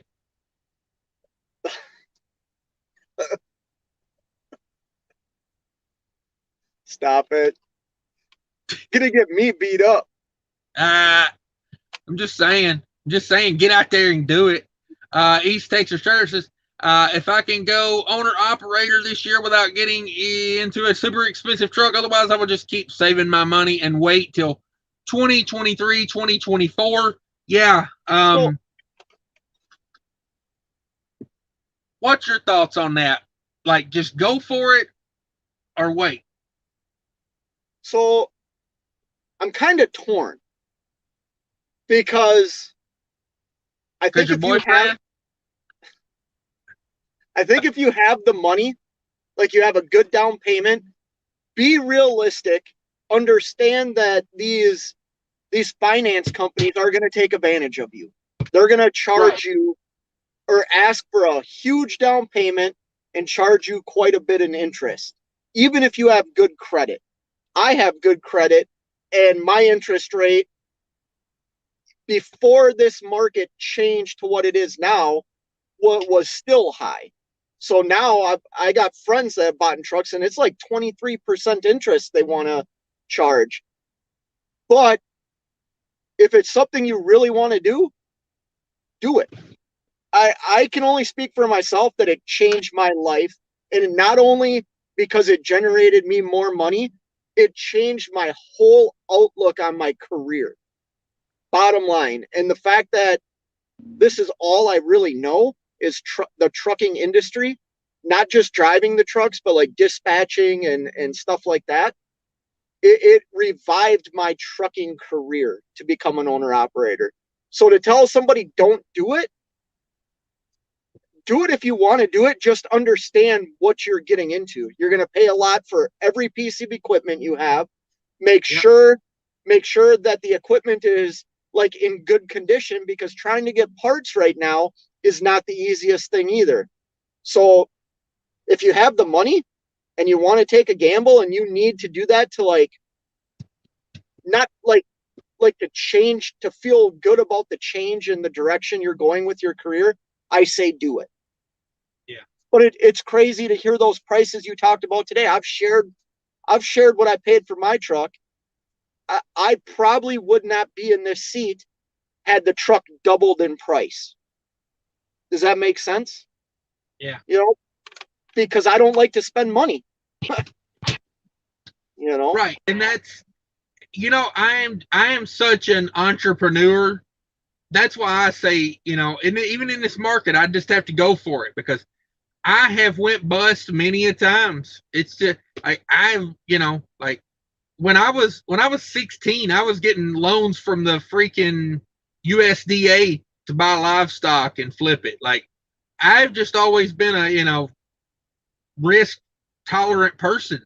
I mean, I've went bust many a times. You know what I mean? Like I'm paying off hundreds of thousands of dollars of debt right now because I went in so hard on a business. I'm not saying it's right. It's just know your risk tolerance too. If you're the type of person that it's going to crush you if you lose everything.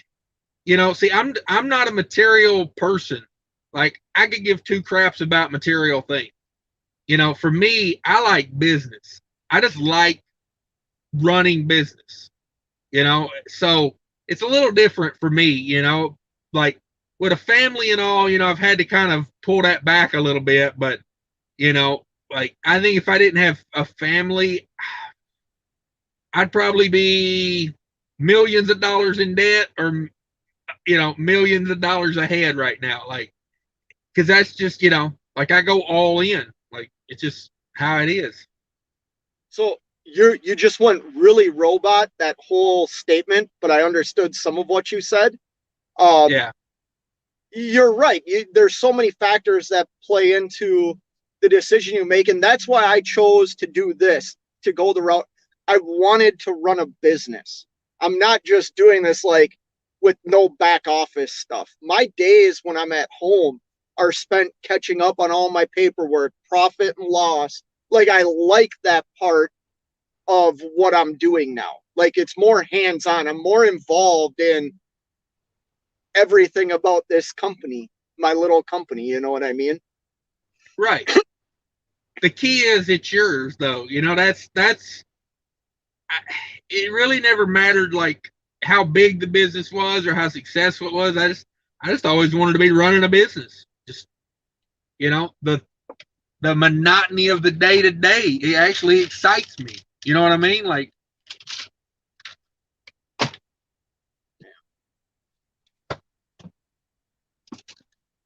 no, I agree with you, Ken.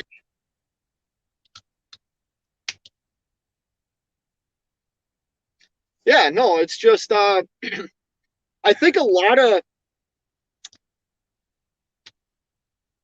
of people see like weekly recaps and things like that, and sometimes don't take into account like what it really takes to get that. Do you understand what I'm saying? Like right. the all around sacrifice. And I'm not saying the sacrifice isn't worth it, because in my mind it is, but there's a lot that goes into generating like the numbers you put out or the numbers that other YouTubers put out. It doesn't come overnight. It's not like you get your license, get the truck, and all of a sudden you're making $40,000 a month. Yeah. You can do that, but there's a lot that goes into that.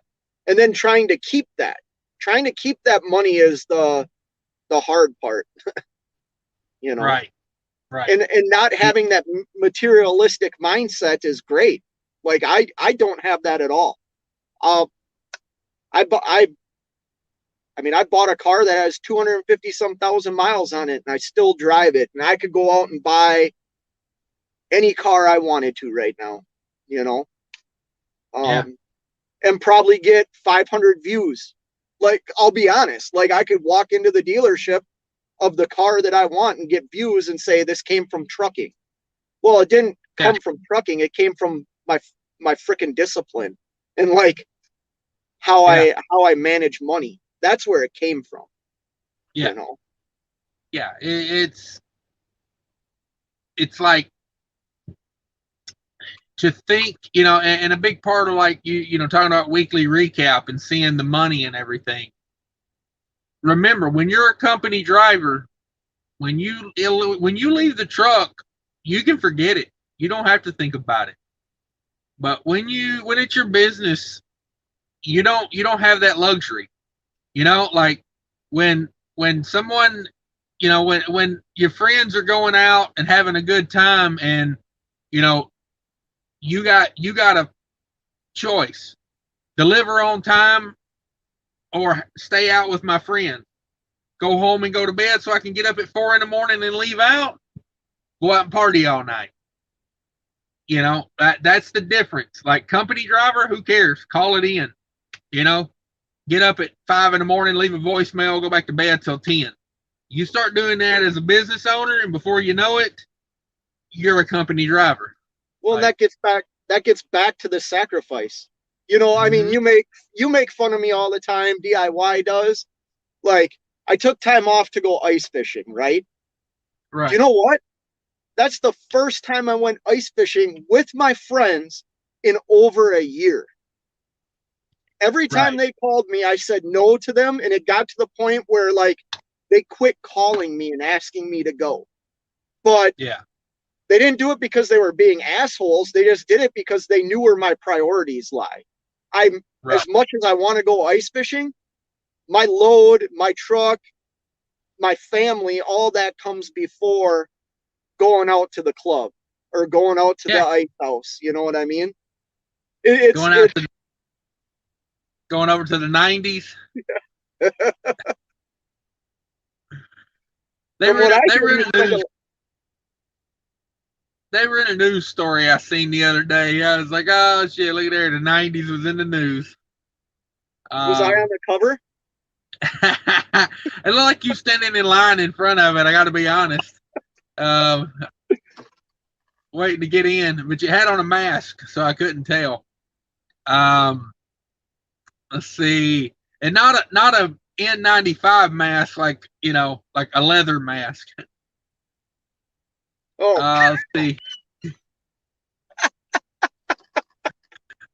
Nevada Trucking Trails says he's going to become an arsonist. Yeah, if you can get 250,000 views on a video, hell, I might start a little fire out in the woods. You know what I'm saying? Like, I'm gonna go over here and take some of my old underwear and set them on fire in this parking lot over here and get a video of it. Let's see. Josh is in the house. You mean he wasn't flaunting his wife for views? Oh, they wouldn't do that over there, would they? Would they, them people? Miss Nevada's in the house. What's up, Miss Nevada? Hello, Cash. Thanks for stopping by. Yeah, can I say hi to her too? Yeah, go for it. Yeah, hi, Miss Nevada and Nevada. But Miss Nevada, I usually go live a lot at night, and I'll tell you what, Miss Nevada is always in my chats. You know, Nevada comes in too, but when I'm live at night, I know Nevada is sleeping, so Miss Nevada comes into my chats a lot. So thanks for being here tonight too, Miss Nevada. Yeah, Nevada says that's trouble. Oh, okay. I don't know what he meant. That was just a random comment. RJ says, what's your opinion of prime lease or lease purchase? Don't do it. Don't do it. That'd be my opinion. It's super expensive. From what I've seen, they don't get great rates because most of that's contract freight they're pulling. Just not for me. Wouldn't be for me. I could find better companies, I do think. Find somebody small that cares about you, not, you know, somebody that if you died tomorrow, they wouldn't even know. It'd take them 3 weeks to figure out you had died. You know what I mean? Like, it just wouldn't be for me. Big Dog says, Nevada, she's going to beat you. Yeah. Don't mess with the missus. That's for sure. East Texas Trucker says, as of now, you can't even lease a truck from Prime. Who called in about that the other day? SoCal Trucker did. You cannot purchase the truck. You can lease the truck. Yeah. You cannot lease purchase it. Yeah, SoCal Trucker did that. Yeah, they won't let you leave with it, will they? Nope. And you know what? My mind got kind of turned on that. I know you're against it, and you're against it for the reason that you're leaving a lot of money on the table for yourself. And you know what? I've talked to Prime guys. I have seen their settlement checks or their settlement paperwork, and I have shown them mine. You do leave a lot on the table working for a mega carrier like that. But if you're working at McDonald's and that's your way out, there's better companies. I will not take that mindset. Is it better than working at McDonald's? Is that my only two options? There's a million trucking companies out here. I was talking to a guy today, longtime subscriber to the channel, emailed me, said, hey, what do you think of this? You know, been saving up to buy a truck. It just ain't going to happen right now. You know, like, I get it. You ain't got $100,000 and you can't finance a $100,000 truck right now. I get it. But, you know, he named off a few lease purchases that he was looking at. I gave him a couple to look at, you know, companies I know about that pay percentage and, you know, don't knock your head off. And honestly, the one he was looking at going to seemed like a better deal than most, you know, like, you know, not a super high truck payment. You know, that's the key. That's where I think you're leaving all your money on the table with at Prime. You know, $1,300 a week for a truck is ridiculous. Exactly. Basically what it is, in 3 years, that's what the most prime leases are, 3 years. You're going to pay off that truck in 3 years. That's how much payment you're paying. And you don't believe me? If you pay $1,000 a week for a year, that's $50,000. You do that for 3 years, that's $150,000. I guarantee you, Prime's getting hella deals on them Cascadias because they're buying 500 of them at a time. So you say you paid that truck off in 3 years, but it's not your truck at that point. If you want to take that truck with you, you got to pay $50,000 to $70,000 for a truck you done bought. So one of the guys I talked to completed his lease, and I want to say, like, this is what I'm talking about. They had taken so much out of his check that when he completed his lease, I want to say they gave him $17,000 to put down on another $150-some thousand truck that he just got done. It's a different truck, brand new, right, but he had just gotten done paying the other one off. And that guy called me. I mean, he's like, he was looking for a job through the carrier I'm leased onto, you know, and I just don't want to talk bad about people. There's the Minnesota nice, and it's not talking bad about people, I guess.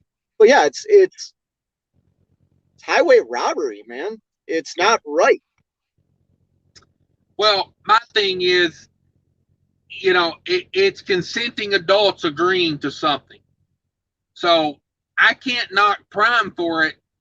And most of the people that sign up for it, they don't do enough research, or they listen to people on YouTube that are getting recruiting bonuses, and it draws them in.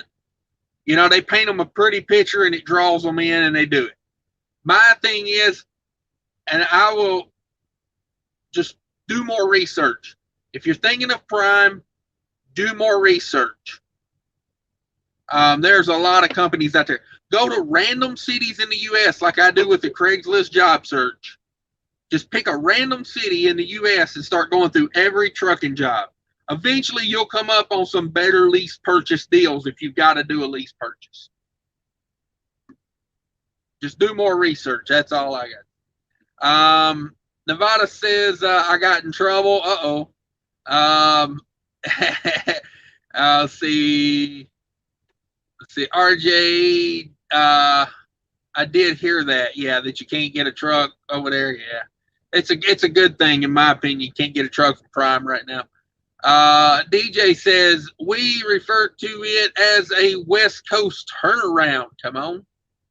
MN Trucking's in the house. Hello, Cash. What's up, brother? Let's see. DJ says, we'll leave the light on for you because of the roaches. Oh, me. Only Lonely says, I stayed there once, flushed the commode, and it ran into the bathtub. Oh,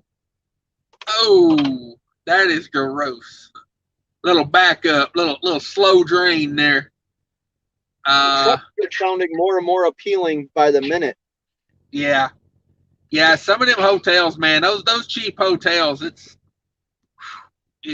sometimes it's surprisingly good. And then sometimes it smells like, straight damn it. Josh Rayburn says, I just subscribed. There you go. Thank you, Josh. There you go. Yeah, everybody get over there and subscribe. Martin just subscribed as well. There you go. Thank you. Yeah, appreciate that, guys. Richard M says they can't charge themselves when rolling, only when they're slowing down. Yeah, the electric trucks. Yeah, they charge themselves when they're braking. Basically, they can regenerate, but it's like for the power you put out going up the hill, you don't regain, but maybe like a third of it going back down the hill. So it's always going to lose power, versus uphill versus downhill. So, electric won't work in a cold climate. Yeah, they're working on some new battery technology that's a little better, but lithium ion, not going to work in like, negative 10 degrees. You're going to lose half your charge just on being in the cold. Inefficiencies. Well, that's not true with my ice auger. What's that? That's not true with the battery for my ice auger. That thing holds up just fine. It's a lithium battery. It's only a how long are you high level discharge on that? Couple of minutes. Yeah. Try driving it. Take her out there, leave her in the cold, and then go out there and try to full power for about an hour. And what kind of hippie has got a battery powered ice auger? Oh, that's the new rage. They're super light. It's no longer the gas powered. Instant. Hit the button. What do you know about ice fishing, Cash? Half the fun is trying to start a 2-stroke engine in the cold. No. Pull it to your wrist, feels like it's gonna just snap on the next one. And then when you get real pissed at it and you pull it super hard, you just snap that little string off. I've done that. And then you're out on the ice. You got to drive 20 miles back to town to get a new one. You guys don't know how to live out there with your battery-powered augers.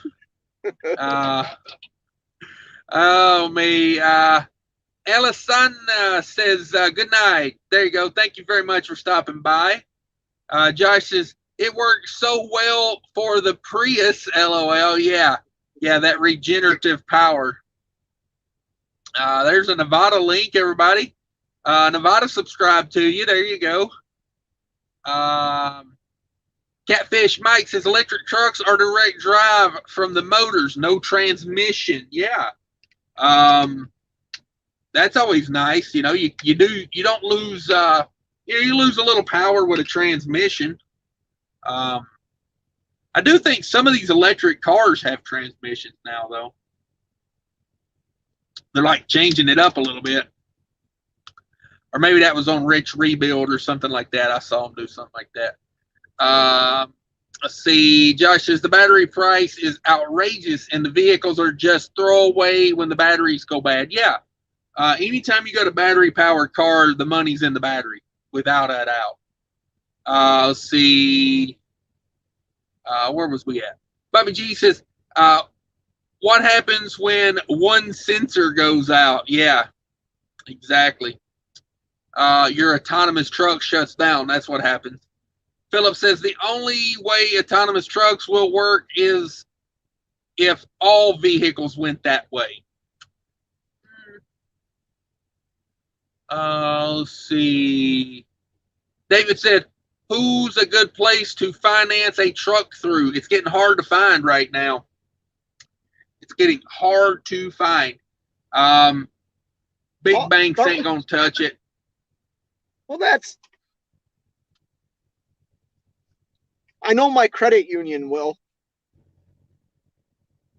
they'll finance you. I talked to my banker probably a month ago, and she told me that they could get it done.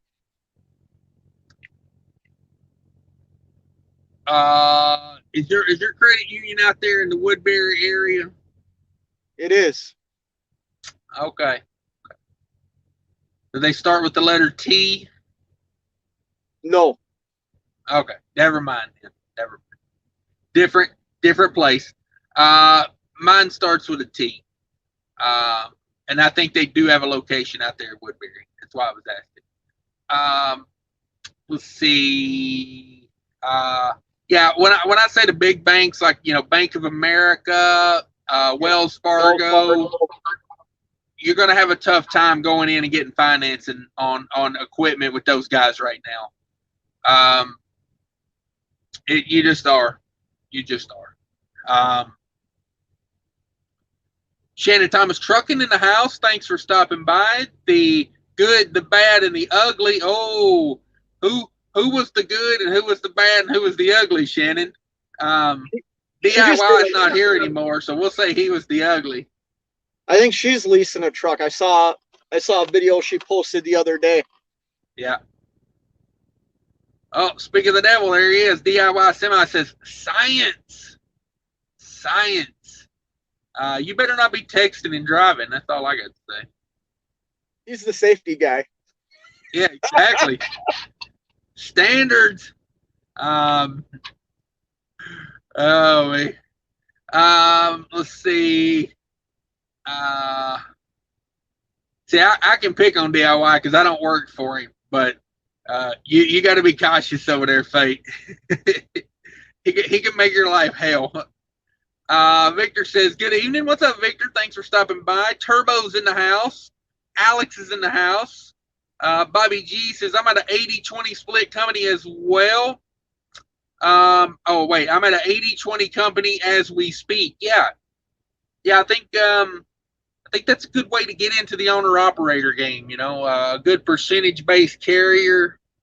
I think there's better deals out there, I really do, than the big guys. I do. You know,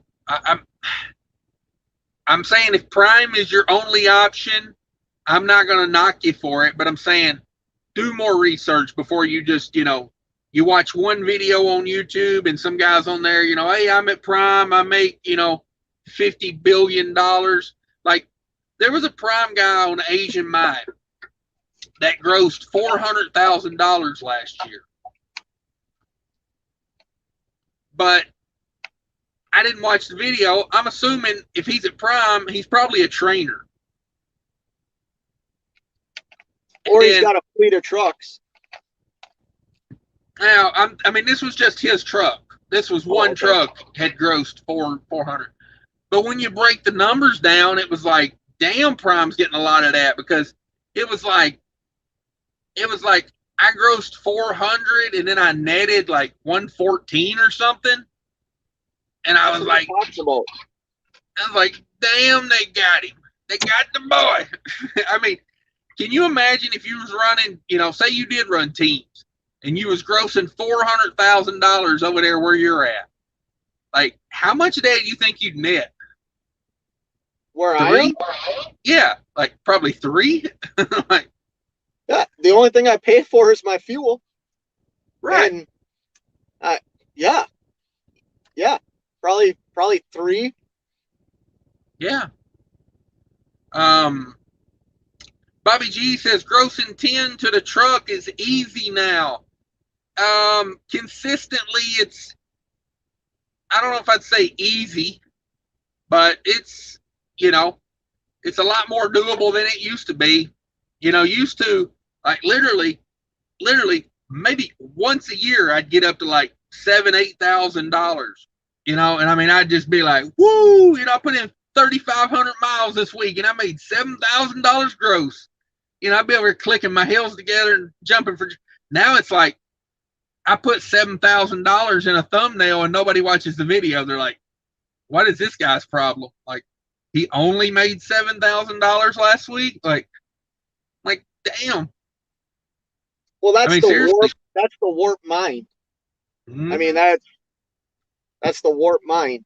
On $7,000, you're bringing home, you know, let's say it's a bad week, you're bringing home $5,000. I mean, that's a crap load of money. Come on now. Right. If you're going to sit here and tell me $5,000 a week isn't good, we're not even on the same playing field then. Like, you're in la la land. Like, you could do better. That's what they always tell me. You could do better. I'm like, well, hell, I could probably be, 50 pounds less and still have hair. But shit, what I do and what I want to do is two different things. Well, you hit the nail on the head that people sometimes don't look at. You had said, like, once a year you could gross $8,000 and you ran 3,500 miles. You can gross $8,000 now running 1,000 miles less. That should be your goal, is run less miles and make more on your, you know what I mean? You don't have to run 3,500 miles to make that. So,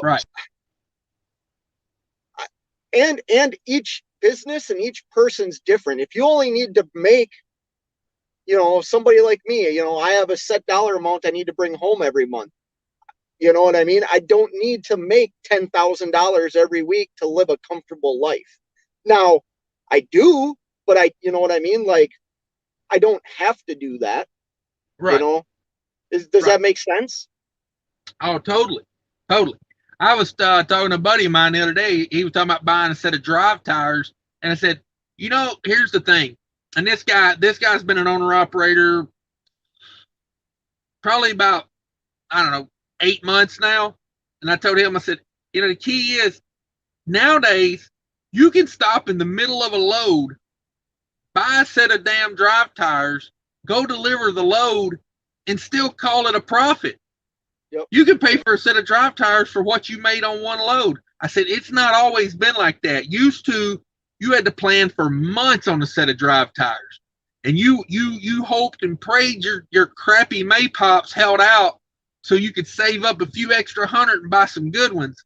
So you didn't have to buy them. You didn't have to buy them Iron Mans down at the TA.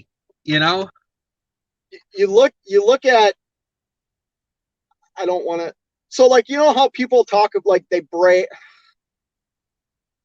Like you just said about drive tires, and I got tires sitting in a shed.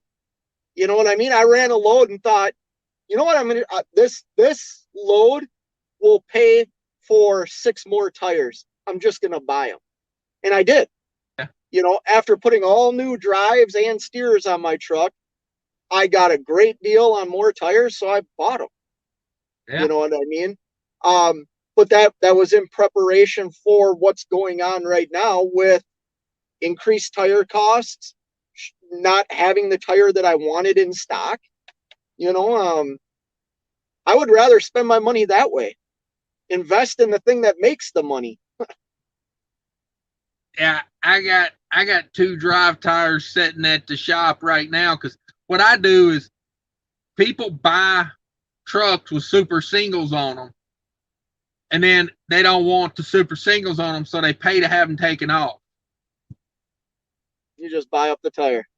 I buy the tire for little or nothing. Dude. I think my tire cost. I don't want to jinx myself, but as far as like new tires on the truck, I spent very little last year. Like I basically paid the price of 1 drive tire for all 4 of my drive tires last year. Wow. And I'm talking brand new tires, like still had the nubs on them. I paid basically the cost of 1 tire for all of them. Got lucky, but it's the fact that, nobody else wants them. I do. That's the key. Yep. That was kind of a side tangent, but yeah. Richard M says, the prime guys drank the Kool-Aid, and yes, they net $3,500 a week now, but these rates go down and it's back to $2,000 a week.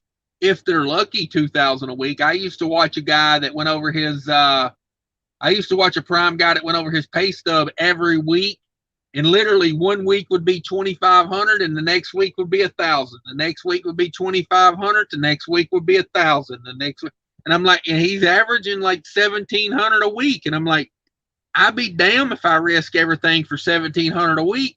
I go be a company driver for that kind of money. Yep. Like, you know, you got to think risk reward.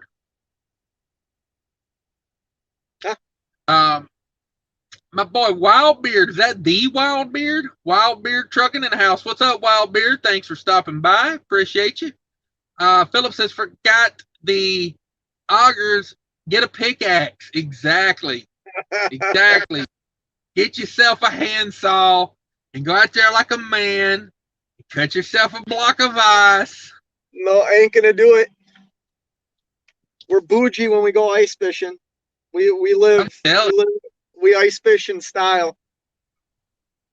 Go out there in your Gucci jumpsuit and have your assistant drop a line in for you.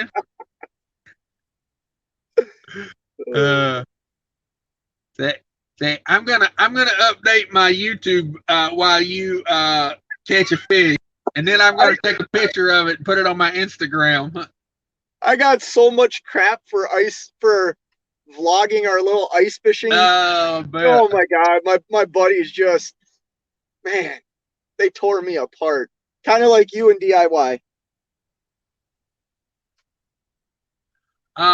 Mountaintop says, sorry, didn't mean to start that topic. No offense. You're not going to offend us. I'm probably the most unoffendable person here, and Mr. Fake Trucking, he's right there with me.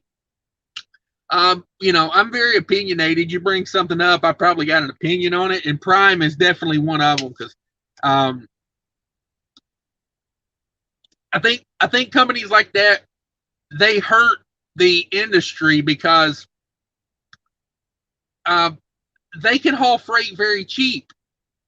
They don't need to bid a good rate because they got a guy that's paying for his own truck, his own fuel, his own load. I mean, they can haul freight cheaper than a company with company drivers. They got less in it, you know. And to me, that kind of drags the whole thing down. You know, like, you know, if I want to make a good rate and I bid $3 a mile, you know, they can come in and bid $2 a mile, and that guy, they're going to find somebody to take it because they got 1,000 lease purchase guys that, you know, they got to turn some miles. So yeah, no worries. You ain't offending us none by bringing that up. He also wants to know, hey, is that hotel burnt down yet? No, it's not burnt down. Everybody's gone. I'm just scared to go back in it. Yeah. Did they haul that car away? What did they do with that car? So there's still 2 of them here. One of them just has a sticker on it. The other one's still wrapped in tape. There hasn't been any tow trucks or anything in here yet. Interesting. Shannon Thomas Trucking says, yes, I am. She is leasing a truck. Okay. You can drop a link to your channel if you want to, Shannon. People can go check it out. Shannon says, my truck, she's a beauty. Lease is good and fair. Hey, there's some of them are. I mean, I used to be very against lease purchase. But in this current market we're in, it's hard to get trucks. It's hard to get financing. So I'm not as like, don't do it as I used to be. Let's see. Stephen Davis, congrats on 7,000. Come on, hashtag damn it boy. Thank you very much, Stephen. Stephen's been with the channel a long time. He says DIY, yeah, buddy. Yeah, DIY. I don't know how long of a ride he had, but he might pop back in. I don't know how much longer we're gonna go. I'm fading fast over here. Fading fast. Mountaintop says, loving me some lemon drink. Come on, yeah. If you guys don't know, I make my own lemonade in the truck. And no, I'm not talking about that. Get your head out of your ass. I do this. I do this right here. I got this. And I got this. Liquid Splenda. 0 calorie liquid Splenda. and we make lemonade. When life gives you lemon from concentrate, 100% juice, here's what you do with it. You mix a little bit in there like it is. That stuff's strong, boy. That's concentrate. You gotta be careful with that. Whew. That'll pucker you up real quick. So can I ask you a couple of questions here, Cash? Go for it. I'm an open book. Yeah. Why do you believe in helping people? Like the content you put out helps people, and why? You know, let's be honest here. The reason I'm at where I'm at was I was emailing you, asking you about companies. Do you remember that? Long time ago. I do.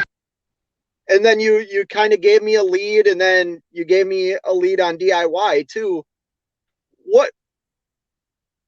Why do you like doing that? Why do you spend so much of your time helping people?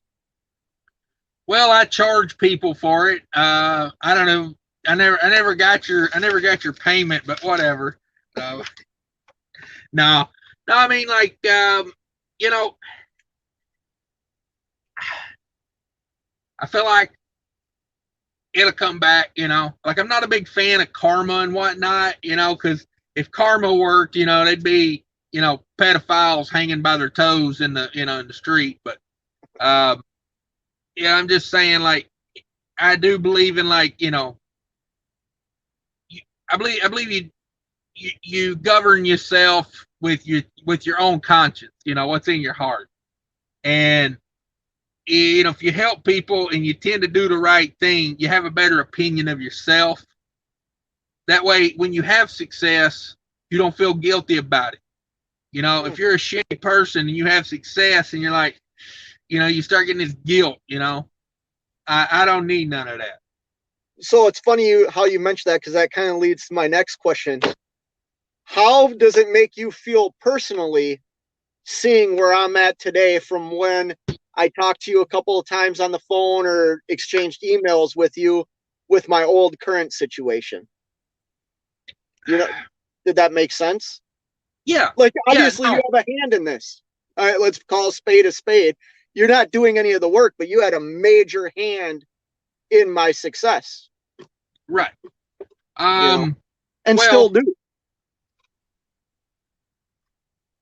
You know, you're still early into it. But here's the thing. And I know people that will literally ask me or DIY a question.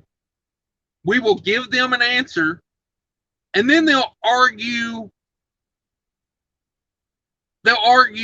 a different side with us. Now, I get it. If you want to understand why I think a certain way, ask me and I'll tell you. But they'll literally, they just want a justification to do what they want to do. They didn't want my opinion in the first place. You see what I'm saying? But with you, it's a genuine, I don't want to step in every pitfall. You know? Like, that's what I get from you. Like, you ask questions and then you actually follow through with what was told. Like, you know, it's like maintaining your truck. Like, holy crap, you know what I mean? Like, DIY is a stickler for, you know, repairs and maintenance. And, you know, there's a reason. Because he's done it for 20-something years. He realizes you skip things and you stop repairs when they need to be done and you put it off. It costs more in the long run. You know what I mean? Like you didn't question, you know, like when he says, hey, you should do this, you do it. You know, it's the same way. Like if I ask him a question on something, whenever he gives me the answer, like at most I would ask, well, why would you do it that way? Or, you know, what's the reason? But I'm not going to be like, well, you know, you told me to do oil changes at 25, but, you know, I'm going to do them at, you know, 30. Well, why did you ask if you know, like, you're just trying to get the justification for what you want to do. and that kills me. So I'm happy you've had great success because number one, you put in the work. You know what I mean? Like when I owned my other business outside of trucking, had lots of employees, and I would tell them, here's the deal. You show up on Monday willing to work, and I can teach you everything else you need to know to make money. But I can't come get you out of bed and drag you in here because that's too much effort, because I got 10 other people that want to know, and they're going to be here ready to go.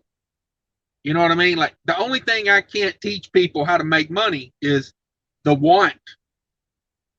Like I can't teach you the want. Everything else can be explained. No, it's remarkable when I look back and I think about the influences that I've had. You are right. I'm still new. Everything could blow up tomorrow. I get that. But when I look at the influences and the people that are in place, not like, I don't know, the best interest for me is following guidelines of people, or not guidelines, but suggestions from people that are successful. You know what I mean? And I just, formally thank you. Here's your flowers. Thank you. All right. You know? Yeah. And what I mean by you're new is like you're very successful. Like you went from trucking 101 to damn, the PhD, the paid off truck, I work, because I want to, not because I have to, you know what I mean? Like, but when I say you're new, I don't mean that as like a negative. It's just, you're still like, you're miles ahead of me in my first year, because number one, I didn't reach out to the people that had success. I stepped in a lot of those pitfalls, and then I had to learn it the hard way. And you don't realize, like in business, when you're that first year, every pitfall, every pothole you step in, you don't realize it, but it's crippling you 5 years down the road. Because instead of being this far through the marathon, now I'm a little bit farther back because I stepped in that.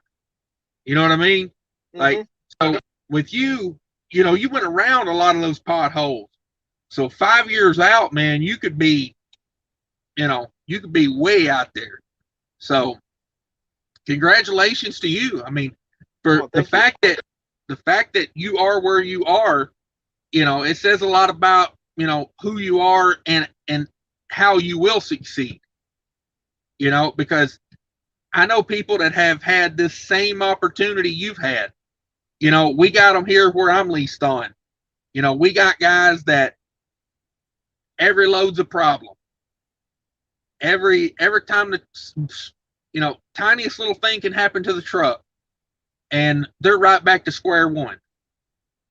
Like they don't know where to go, what to do, when to do it. If everything ain't going perfectly smooth, there's no result, And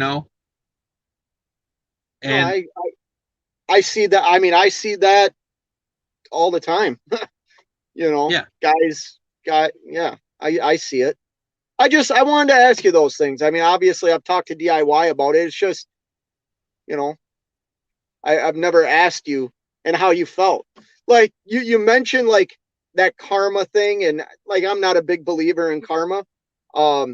I do believe in like how you feel as an individual, because I don't have answers to everything, and I don't have money just to like shell out. But what's funny is when you gain success, or you gain something that you didn't do all on your own, then you want to turn around and like give it to, like, help other people achieve whatever success is for them. You know what I mean? Their success doesn't have to be my success, but I get that feeling of, okay, I'm here. I did the work to get here, but it wasn't all my own. Like I had direction, And now I want to give that direction out. You know what I mean? And I'm not saying call me or email, like I don't have the answers, but I know where you're coming from on you kind of want to give back. And I think that's cool, man. So thank you for that. You know, there's people that wouldn't waste their time when I called you, you know, and then get a call from DIY as I'm at my job in the bunk of my other truck and hightail it 4 hours back to my yard and just drop the keys off and be like, peace out. Like, right. I trusted you and I trusted DIY, and I look at where I am today, maybe witnessed a murder or something, and think holy shit, like it's all kind of come full circle. You know what I mean? Yeah.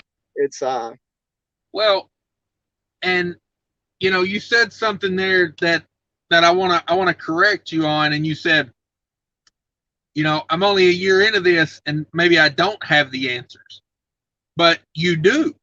You have the game plan from 0 to 1 year, how to kill it in your first year.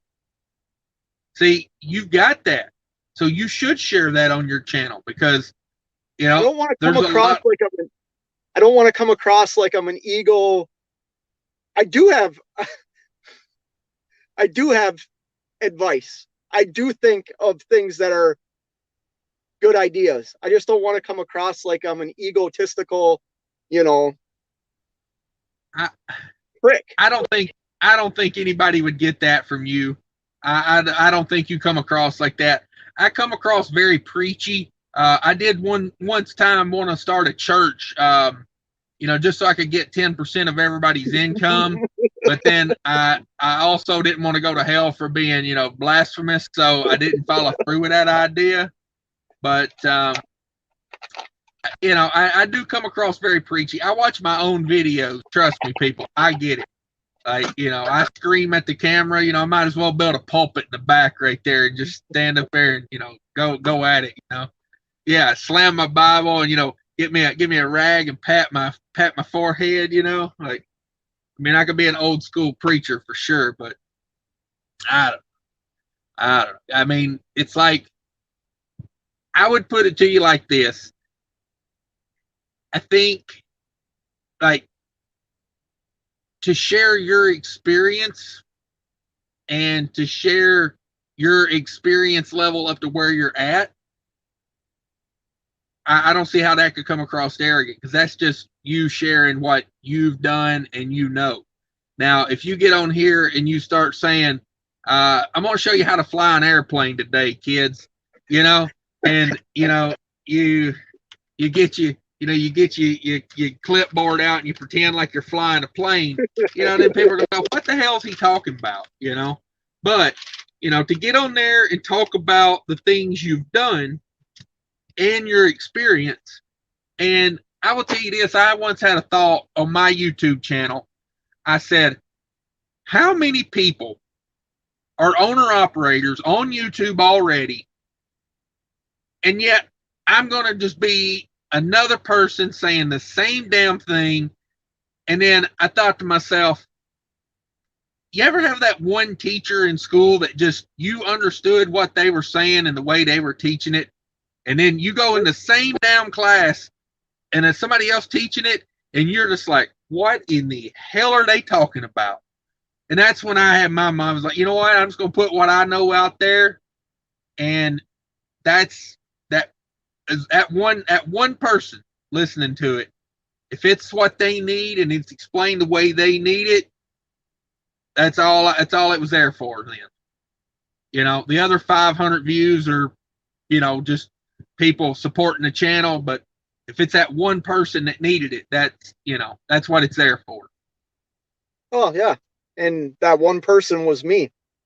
You know, I'm not saying just me, like I know you have hundreds of people contact you, but yeah, I appreciate you doing that. No, it's just you know, I don't know. I get it. I mean, I see what you're talking about, but you know, it's hard for me. How can I say this? It's hard for me to give like what I think is advice when people have watched me and know I'm a first-year owner operator. They might not hear the 21 years of experience that I have in this industry led to why I am in the, along with, having mentors like you and DIY, but those 21 years have led to why I'm here today. Does that make sense? Like, I know how to drive a truck. I know what to look for on trucks. You know what I mean? I didn't just willy-nilly get my CDL and think I'm going to make, $500,000. You know what I mean? It was everything led to right now. You know what I mean? Yeah. It gave you a certain level of confidence, because you weren't learning to drive a truck. That was second nature. You just needed the right opportunity to step into a business. That's all it was. And it's worked out well for you and DIY. I mean, hell, I'm sure he'd take a couple more. If if he could clone you, I'm sure he'd take a couple more.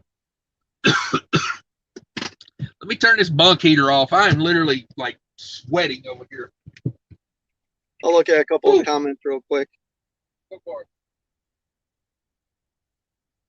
Oh, here, your brother made another comment. Keep going. I'll come back when I get a door. Oh. Yeah, I seen that. He's gonna stumble back in here. I got nothing to do. If you're tired, I ain't got nothing to do. I'm just gonna sit in my truck now. No, I'm gonna see how long I can go with this. I gotta be 519 miles away Monday afternoon. So you're good. Yeah. If I do a couple 100 miles tomorrow, I'll be good. So Vic Med's in the house. There's my boy Vic Med. Cash and myself are thinking alike. Helping people for cash is just natural thing. He doesn't feel like paid back or look what I did. Yeah. Because it makes him feel good. Yeah. Yeah. That's kind of it. It's like, and I didn't start the YouTube channel for this, but I noticed it very early on. The network of people, you get a lot of like-minded people. I knew you were going to make fun of me. It was bothering me. You make it too easy. I'm gonna let that one go. All right.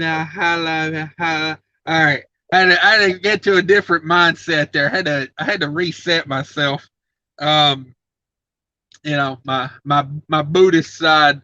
But yeah, I did learn early on that the network you build on YouTube is like, because if you look at the channels that come into my channel and the same channels I go support, the DIYs, the Vic Med, the coming ISX 565, the Trucking Answers, it's people that are on YouTube just sharing their experiences, and it's like we're all at different levels,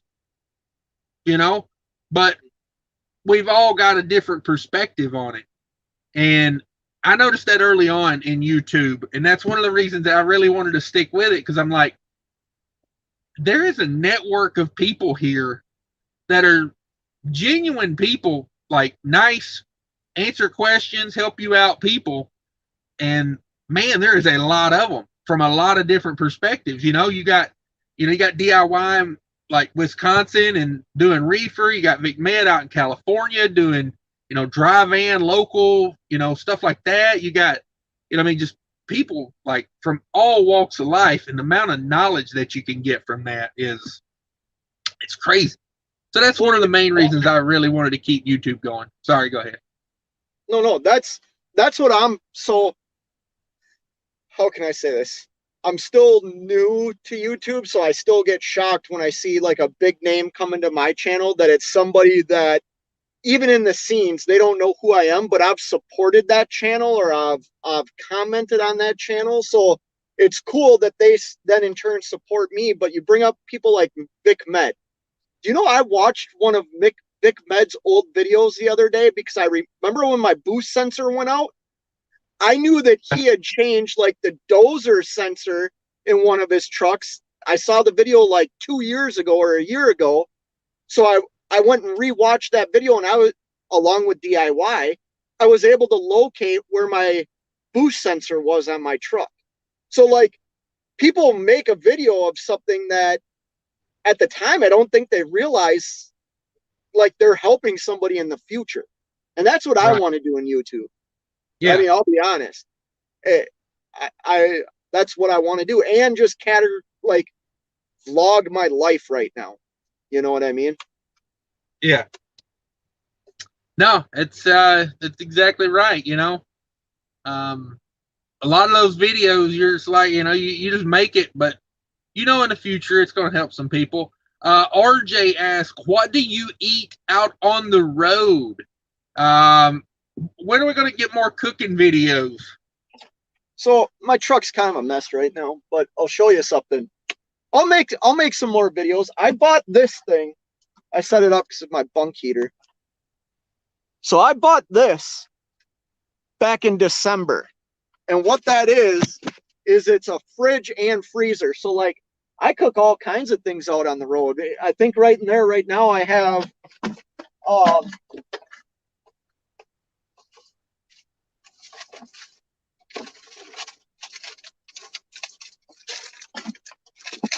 just grab some of my freezer stuff. Like I got hamburgers, I got vegetables.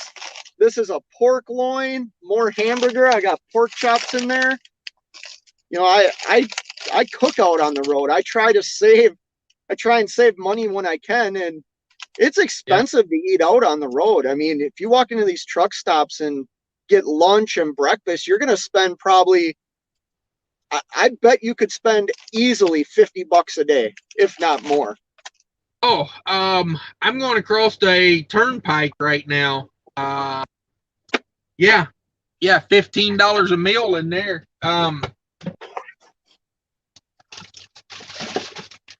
Currently I am eating beef jerky and cheese. I mean, I got stuff you cook back there. Yeah, no doubt. Beef jerky, that's a staple. I like sugar-free Jello. It's a nice little treat, sugar-free Jello. You know, I got the same thing he's got. I got hamburger back there. I got eggs. I got butter. I got cheese. You know, yeah, stuff like that. You know, whatever gets it done. Cans of soup. I got a million cans of Campbell's soup back there. Beef stew. I like that Dinty Moore beef stew. Stuff like that. These are turning out to be one of my favorite things. I know you can't eat them, so I'm sorry for showing this. But get yourself some instant oatmeal. This stuff is, man, it's delicious. How many carbs does that got in it? 37 grams. 14 grams of sugar. Probably not the 180 calories. Probably not the most healthiest thing, but that's horse feed, dog. That's not human feed. That's horse feed. You only eat one of them a day.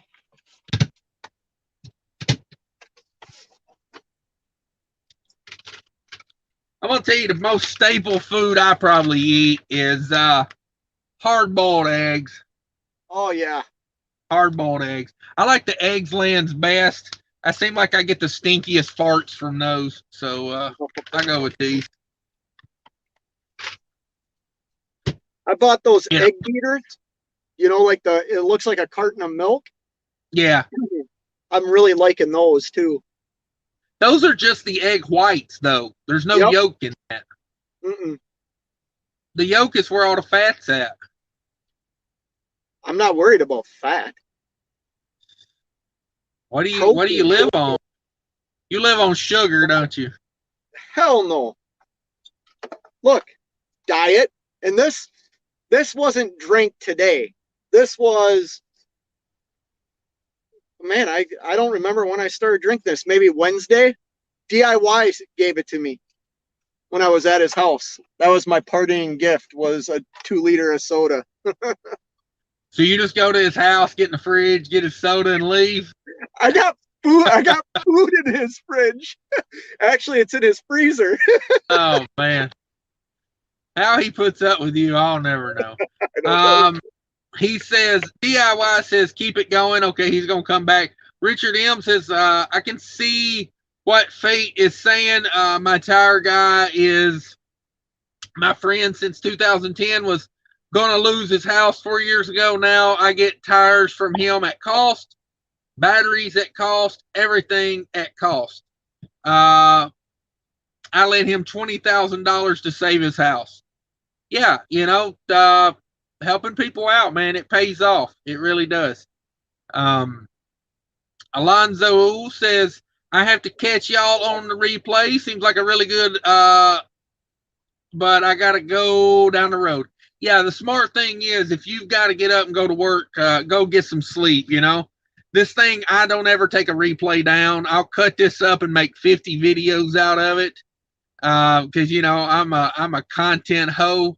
I love me some content. Let's see. There's my boy, ISX Cummins 565. Thank you for coming in. That's a really good channel. If you guys don't know, he's been putting out a lot of videos here lately, but good channel. Good channel. Farmer, does a lot of farming and owns a fleet of trucks. So he is a hard-working guy, man. I don't know, like some people just get a lot done. You ever notice that? Like some people just, it seems like they get more done than the average person. And then there's people that get more done than that guy.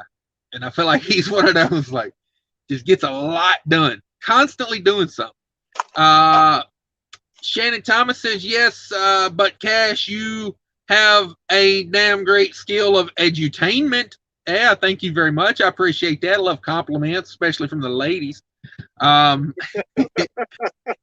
Shannon knows I'm playing. She knows I'm playing. I didn't mean it like that. But I wonder if my wife's watching. Oh, I'm sure she is. She's a loyal subscriber. Yeah. And I appreciate it. I do.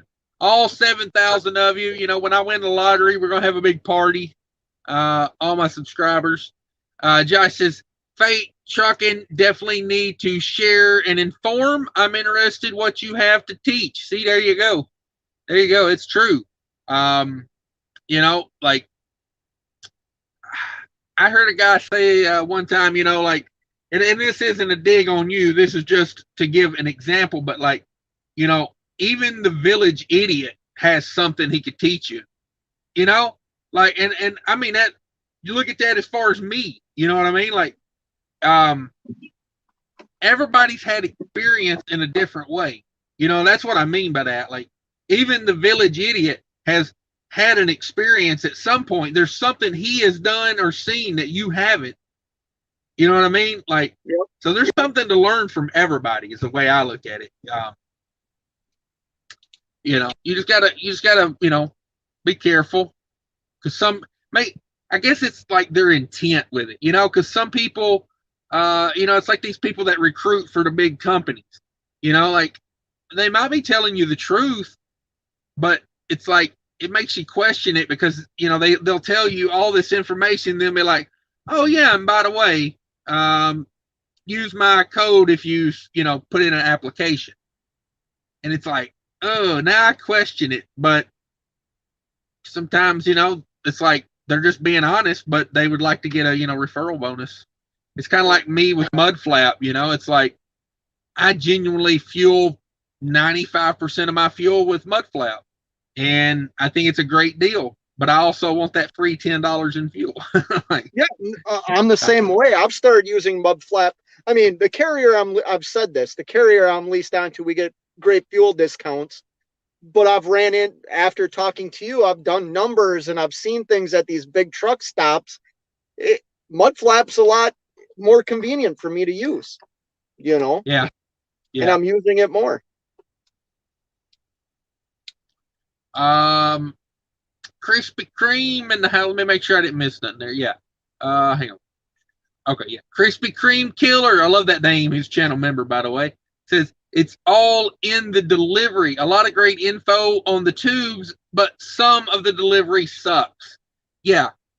I know I couldn't stomach to go back and watch some of my older videos. Like it's like watching paint dry while somebody scrapes their nails across the chalkboard. It is just, it's brutal, you know? Let's see. Nevada says green APU, set the temp and chill. LOL. Yeah. Yeah. My bunk heater's got a thermostat on it, but the problem is, it got too cold in here, and then it ran wide open trying to get it back up to 70. So, let's see. I mean, I'll take a green APU. Hit me up, green APU. Come at me. You want to put one on this frame rail for free? Shoot.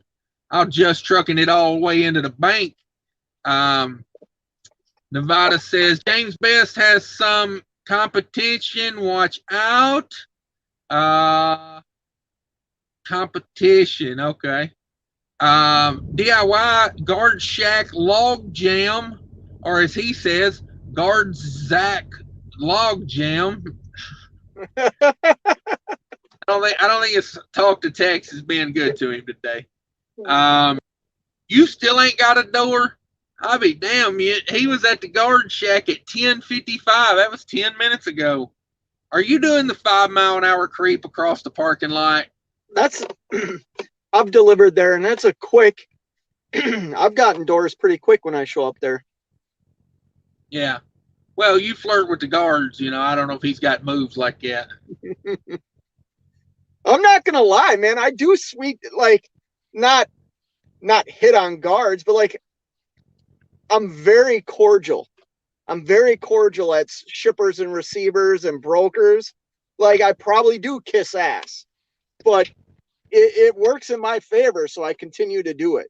You can call me a blowhard or whatever, but it's the truth. Like, I treat people the way I want to be treated. Now, if you come at me, I'll just, you know, I'll give you the same respect you're giving me. Right. You know, I'm gonna just so everybody wants to know, I'm gonna give you my impression of Scott at the guard shack.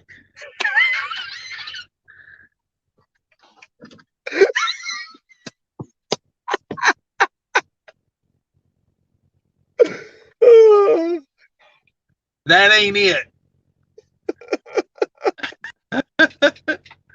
Oh, man. I do it to myself. Oh, man.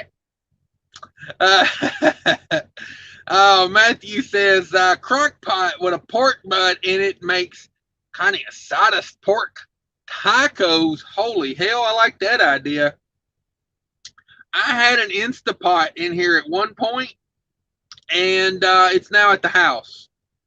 It got confiscated. I never even got to use it. I stopped at Walmart on the road.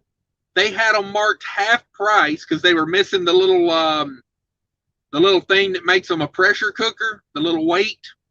So they marked them half price. We ordered the weight off of Amazon for like $3. A little bit of a hassle, but a great deal. And yeah, it's at the house. Makes great food. For me, the cleanup was what I didn't want to do in the truck, you know. I was thinking, like, what am I going to do? Take that in the shower with me at Love's and, you know, be in there washing dishes while I'm in the shower? I've done that. Oh, Josh says, Miss Party Row was fun, cheaper, and love the company of others on the road. Come on with it. Richard says, can we talk about religion and Catholics like James Best? Yeah, you can talk about anything you want. You know, my thing is, you know, be respectful for others, you know. I don't want any hurt feelings, you know, like that's the main thing. Let's see. Vic May says, Cash, my driver dropped a trailer in soft dirt. It was leaning and would not lock into fifth wheel. It took me 4 hours to get it unstuck and lock in the fifth wheel. killed me tonight. Oh, that sounds like a backache. Just thinking about that makes my back hurt. That sounds like a lot of work.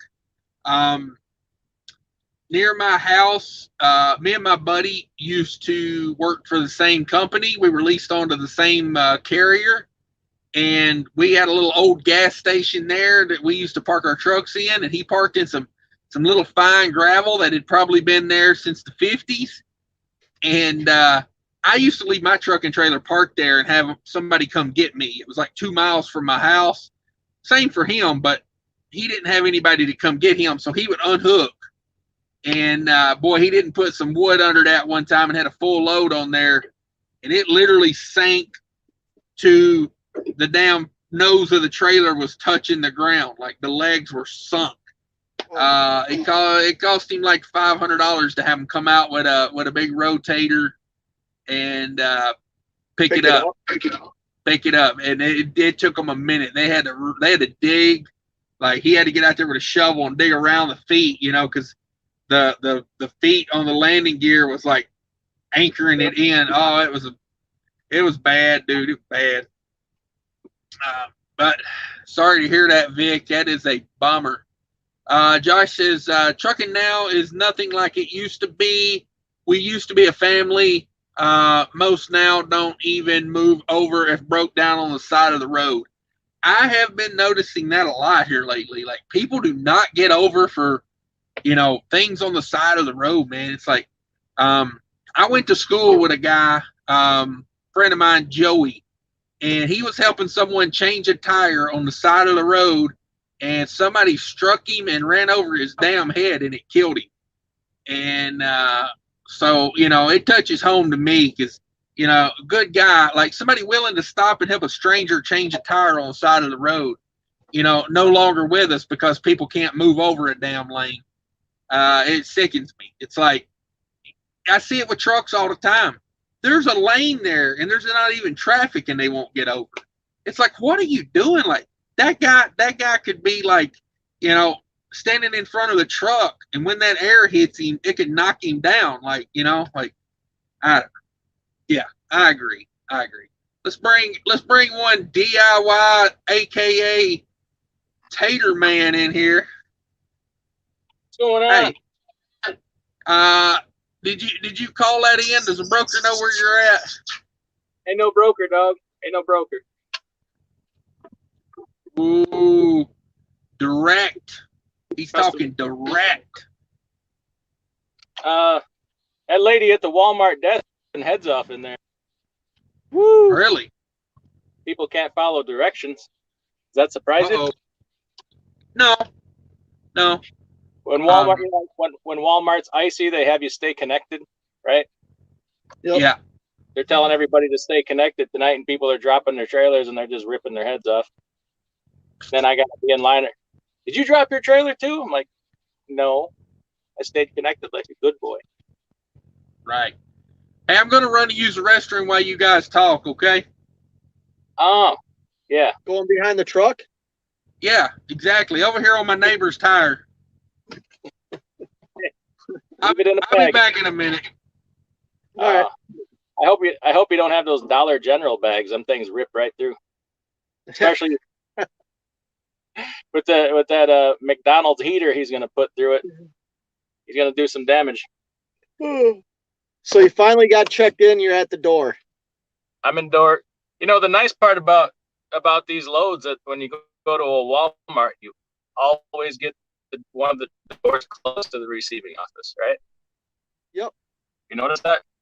It's usually 301. One of the first three doors. 301, 302, 303. You gotta love it. Yep. That's an added benefit when it's freezing ass cold outside. I see you boys talking about me. Well, yeah. I don't think we were talking about you. I had talked a little bit about, you know, like I believe in mentorship when you're starting something, especially something that you have an idea on how you want it to look, but you really don't know how to get to that look. So I like believe in mentorship. So I was talking about you and I was talking about Cash and like the role you guys kind of play in, you know, answering the questions and stuff that I have, you know. Did you like my style of mentorship? Figure it out your damn self. Yeah, no, I mean, I've already given you your flowers a bunch, but no, I think bouncing ideas, like, not really ideas, asking the right questions to the people that are successful in an industry that you might understand, but there's parts of it you don't. And then taking that advice, like the advice you give me or that you give other people is good, sound advice. And I believe that if I ask you for your opinion on something and you give me solid advice, even if I want to question that advice, I probably should try it out. You know what I mean? Like, that's how I view things. And that's what got you where you are. Yeah, I agree with that. I'm not saying. And by that, I mean in a seedy hotel in Virginia. Yeah, right. I'm not leaving the truck. I'm going to stay in the truck tonight. I hope you at least go back and get your stuff out of there. Well, I'll go back in there. I mean, I have it for tomorrow too. So, like I said, I'll use the shower. Okay. But no, let me ask you the same question I asked Cash. Why do you like? I mean, let's be honest. Like, you like to mentor people, or like at least give your opinion on certain things. Why is that? Why do you operate that way? Why are you willing to help the next person? Guilty conscience. Yeah, a little bit. Maybe I was making for some things in the past. I don't know.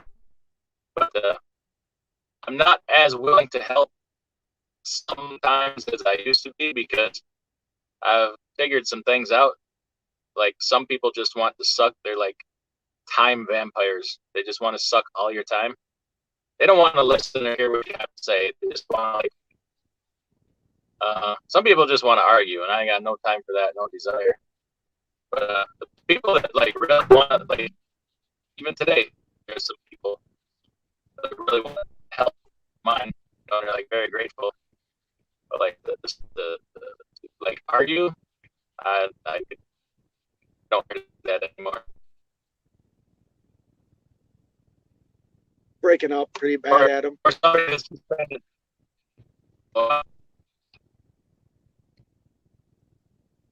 Can you hear him, Cash? Now we're gonna have to get DIY off of that Verizon and get him on some T-Mobile. Messing with me. Yeah. It sucks when you want to ask somebody that's a wealth of knowledge questions and they can't respond. Yeah. Yeah. Snap. You just stay quiet over there, R2D2. We got I leave for 30 minutes and look at some big boy dance. Oh, shoot. Nevada says you said you were going to see how long you could go tonight pulling a best. Okay, I see what you're saying now. I got you. I'm slow. Henry Bob says, heck yeah, my man Cash. Thanks for coming in, Henry Bob. Everybody hit that like button if you could. We're keeping it going. I don't know. I still got energy. We'll just keep it going. I got a bottle of caffeine pills that says we could keep this going for a while. And I know you're not getting out of that truck till daylight. So no, but I should see if I have anything else to drink. Oh, you better hope you do. You're gonna be Ubering some cola over there. Richard M says my rule is if their triangles ain't out, I ain't moving over. Too many clowns pulling over to pee and check Qualcomm messages. Yeah, my rule is I don't care why they're on there. I'm moving over. I don't care if they're peeing. I mean, like, what's the point if, move over. It's for you too. You know what I mean? Like, some dipshit steps out in front of you and you hit them, where you going to be? You know? Some guy some guy peeing behind his truck and decides to step out in front of you, and you know, yeah, I mean, I see what you're saying, but I say move over no matter what, you know. ISX Cummins 565 says, hey, DIY.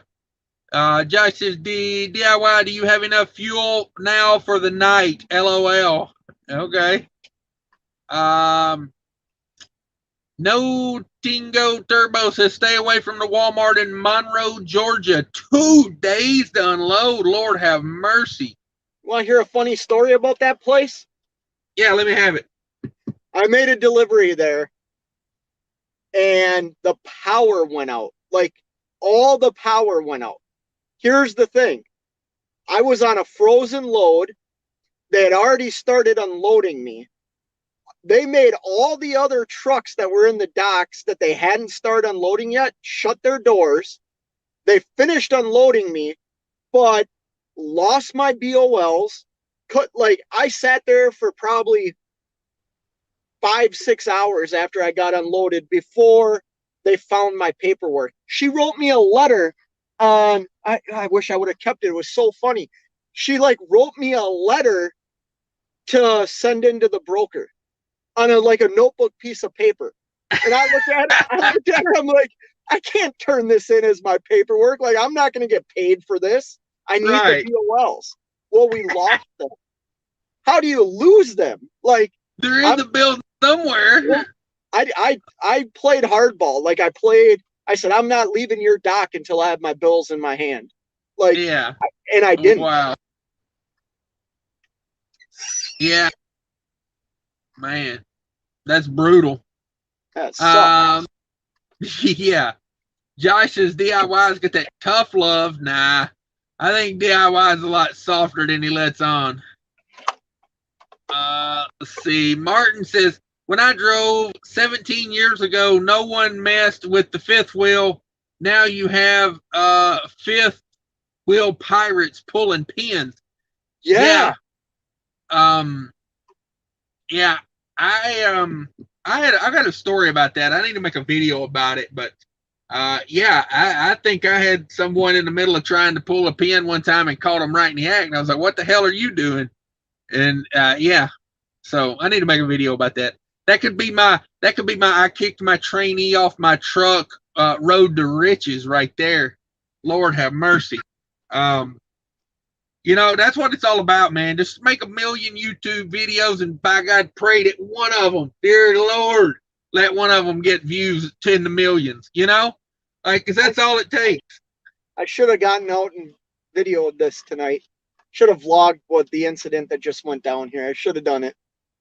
Hello, me and Nevada was sitting here telling you, get out there and do it. Yeah, no, I videotape everything, dog. Like that guy on the train with the hatchet and the fight and target, man, I'm so quick to pull my phone out and start recording. Because, see, here's the key. I have a monetized YouTube channel. I can put the right video up there, man, make $100,000. Let's see, Philip Martin, that's why I always go under the trailer to check the pin every time. It jumped on me. Every time the truck leaves my sight. Yeah, that's not a bad idea. Yeah. One thing, is always, just kind of look at it. You can tell if that pin's pulled out, just by kind of walking by looking at it. Let's see. Josh says, better wear your sandals in the shower, fake trucking. Yeah, I would recommend maybe a hazmat suit in that shower. My sandals are in my bag that are in the room. I bring sandals. Let me try this Walmart Wi-Fi. Walmart, they do got the free Wi-Fi, dog. Yeah, let me try it. They got it. StreamYard sucks on my phone. When there's just 2 people in here, it works okay, but the third person really takes the bandwidth, I think. What's he saying about fake trucking there? He's sucking up all the bandwidth. Did you see my impression of fake trucking? No. Do it again. This is my impression of fake trucking showing up at the guard shack.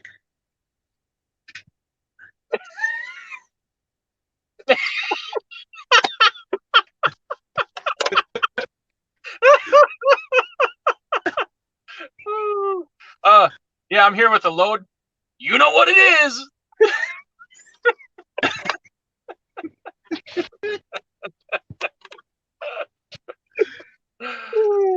Yeah, I got a load. I'm here to deliver, and you know what it is. Hey, sir, could you unload me? I've been trailer trucking all day. Update. I'm at your guard shack. Please unload me. Yeah. Update. We'll I'm be back back. at your door. We'll be back when I've got content. Hey, it works. Until next laugh all time. you want. Oh, wait. Woo. We tease because we Now love. I'm all insecure. Thanks, guys. Why? Why? Thanks. Why? You don't think people make fun of me on my YouTube channel? It's because they're idiots. No. Every subscriber is lovely. All 7,000 of them.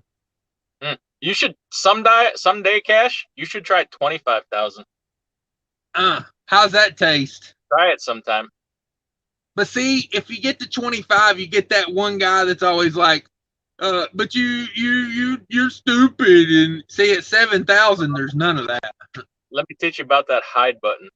Let me show you how that hide button works. Oh, is that what it is? Some people need it. Some folk need it. Okay. Let's see. Josh says, moral of the story is the Walmart has crappy internet. I don't know. I think DIY is doing better on the Walmart Wi-Fi. Oh yeah, we're doing good now. Yeah. Here's a comment from DIY Semi Trucking and Morris says, where did you get that giant Diet Coke? From Yeah, you. I used to have one just like it in my pantry. And I asked for a glass of soda, and I got a 2-liter of soda. Under promise, over deliver. Every time, every day, all day. Right. Let's see who else got comments in here. Martin says, smart thing to do, or back up against your trailer so people don't pull your pin. I got to tell you, I got a in-cab fifth wheel release, and I think you'd have to have a damn mule hook to that thing to pull it with your hand out there. Like, it is ridiculous to try to pull that with your hand. I tried it one day just for the hell of it, and yeah, it was what's that? I said that's what she said. What did she say? Ridiculous to try to pull that with your hand. Oh, yeah. Try to keep up. I know that fake trucking's been dragging you down for 3 hours, 27 minutes, but let's pick it up a little bit. Come on. Oh, you cut out there. I was like, I thought that's what you said, but I wasn't sure. Oh. I never want to miss a good that's what she said. I know. Let's see. Another comment from DIY Semi says, I used to have one just like that. Are we talking about bottle of soda? About the bottle of Coke. Okay. Now I'm regretting not taking the other 2. Yeah, what did you find to drink in that truck? It's all in the room. Oh, you took all your beverages in? I brought a couple of sodas in and my water. That's a bummer. Yeah. That's a bummer. It does remind me of Three Amigos now. You know, the one guy's dying of thirst. I got 5 cases of water over here, you know.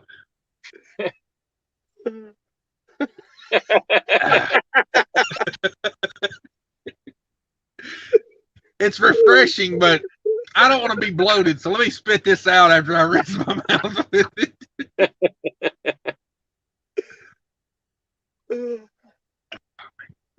This is fun. So, are you heading home after Wally unloads you? Yeah, I think so. I got some stuff to do. Taxes this year is a beast of burden. I tell you what, man, a lot to put together. So you don't even look for a backhaul? I'd look today. I didn't look in time. Sure, there was some stuff, but I missed on it. So I just planned on coming home empty. But then I'm like, well, I'll look for a load. But there's some out there, but I don't feel the need to wait for 10 hours when I can just go home. Right. I wanted to throw it out there, Fate. If you want to make a run to the room, I would take the camera with you, and at least we could probably find the person that murders you. You know, like we can't stop it. Yeah, we can't stop it, but at least we'll be able to identify them. All right, let's go. This is like the Blair Witch Project right here.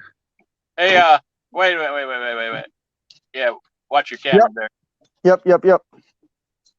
I get to oh, that's a good looking tire.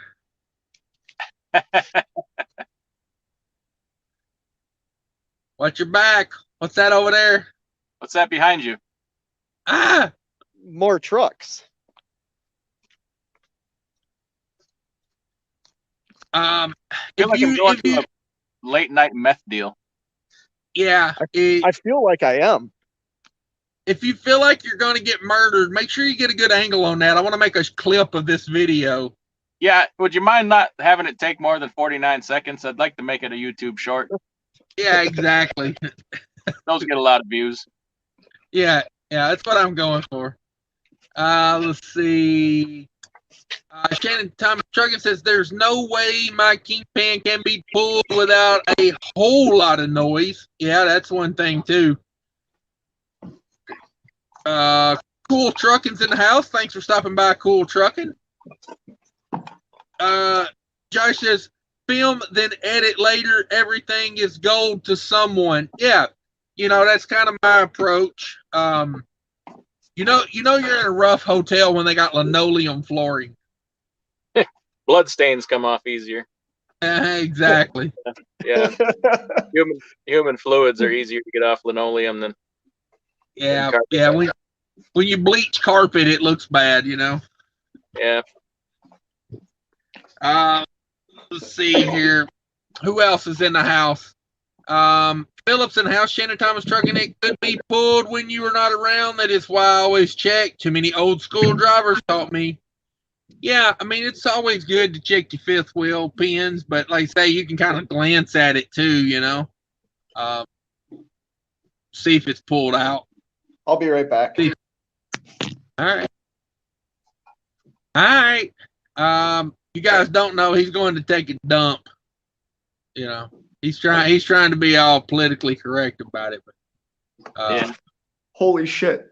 There's really a cockroach in here. I'm gonna see if I can see it and film it. Where the fuck did it go? Oh, dude, it's on your hair. It's in your beard.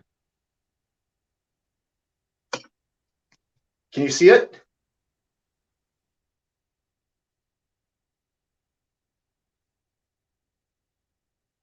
In the floor or on the toilet? On the toilet seat.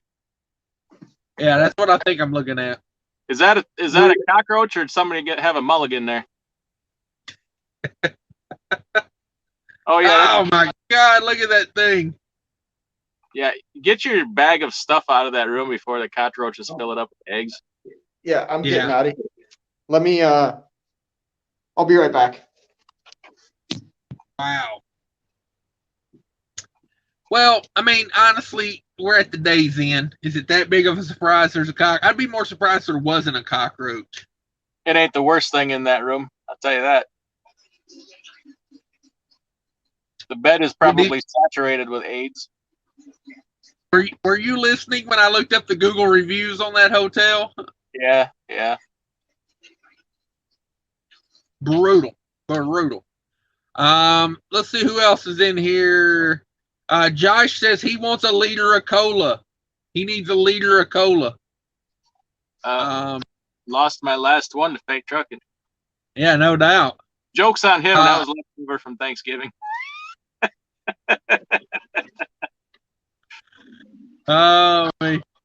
Philip says those air-operated ones are a lot harder to pull. Yeah. The air slide fifth wheel pins are brutal to pull by your hand. Like, I think to pull this one, I'd have to put both hands on it and put a foot on a tire to get that thing pulled. Come on with it now. 2 hands and a foot on a tire. Come on. Does that ever get old? No. I submit it does not. Give us your thoughts on yoga pants. Where are you at on yoga pants? Best thing to happen since the seatbelt. You know.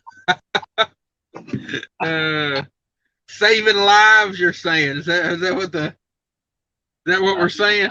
Not exactly, but we'll go with that. Okay. Let's see. Where's we at? You know you're in a rough motel when you see chalk outlines on the floors. Yes, for sure. For sure. Josh says don't turn on a black light in that room. Yeah, most definitely don't turn on the black light in that. Let me see. Let me go back and see if I missed some comments. I'm pretty sure I missed some comments. Only the Lonely says I stayed there once, flushed the commode, and it run into the bathtub. I think I did read that one earlier, actually. Let's see. Yeah, everybody hit that like button for me if you could. We're still holding 41 in the house. That's a good thing. Philip says a company truck. What about a company truck? Josh says yes, don't turn on the black light, that's for sure. Philip says depends on who's wearing the yoga pants. Yeah. There's some truth to that. But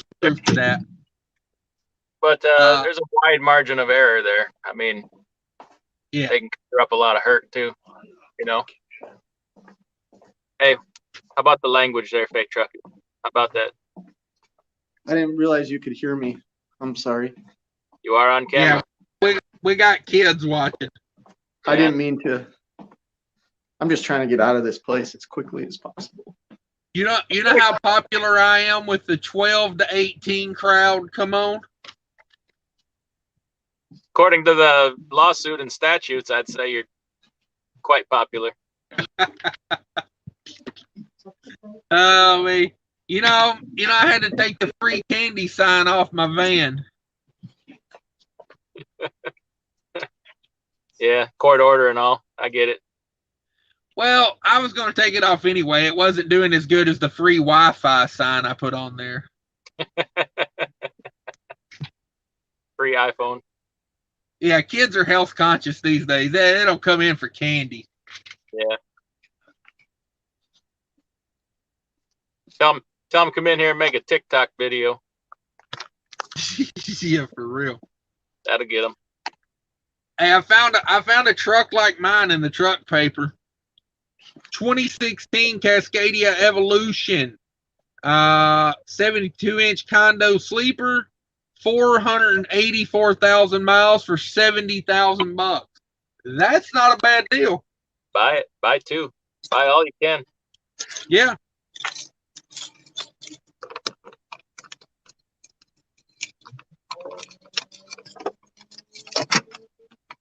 You know, people always, hey, fake, you got a mute button over there?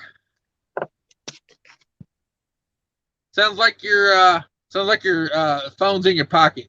You can unmute it when you get settled in. You know, people always say you can't find a good deal on a dry van. Listen to this deal right here. Listen to this deal right here. 2013 Stoughton Z-Plate, 53-foot air ride, swing doors. What do you think a 2013 is going for? It should be like probably $7,500. What? In like a sane world. You can get that for 44,000 right now. You're a damn fool to pay it. I mean, well, maybe not. I take that back. Yeah, I take that back. I think it's a great deal. Buy that Cascadia, 2016 Cascadia, 500,000 miles, and a 2013 dry van. Package deal for 115,000. Damn it, boy. Damn it, boy. Well, somebody'll do it, you know. You could pay $2,000 a week on that and have it paid off in a year. Yeah, that's kind of why I had to take that back. I'm like, are you a damn fool? I mean, no. Like at this point, no, I don't think so. I mean, would I pay it? No, that's a little out of line for me. I would if I could get financing on it and I didn't already have a truck and I might go after the truck. The truck ain't quite as far out of line as the trailer is. I mean, that trailer's way out of line. That trailer wasn't brand new. That trailer wasn't $27,000. I mean, I guess it don't matter anymore. You know, I don't know. I have a hard time getting past all that. Like, I keep thinking like the way, you know, it wasn't that new, but it's a hard thing. It's a hard thing to get past when you're the one paying the money for it, you know. A wise man once told me, it ain't about where it came from, it's about where it's going. And by that, I mean, you told me that, I think, Tuesday. So, yeah. Yeah, we were talking about that Unilever stock is what we were talking about.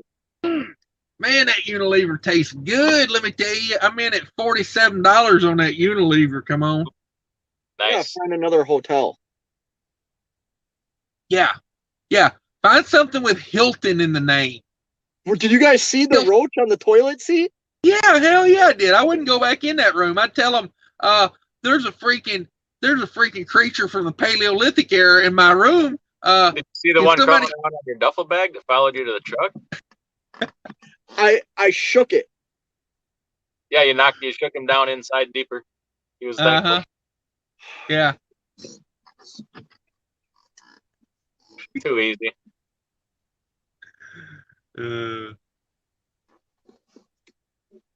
Place was filthy. Did you check out? Because if you checked out, they're going to kick you out the parking lot. No, I didn't check out. I thought about that. I gotta get my free breakfast. You really going to eat there? No, I'm not going back in. That's that Unilever for the week. Somebody said you sound like Joe Dirt reading the Auto Trader. I love it. I love it. Oh man.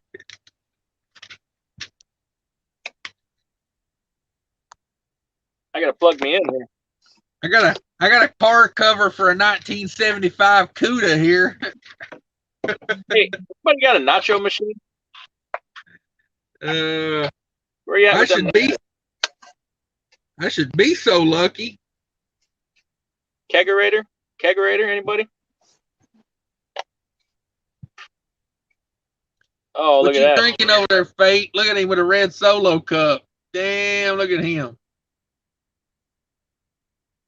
I was scared to drink my soda.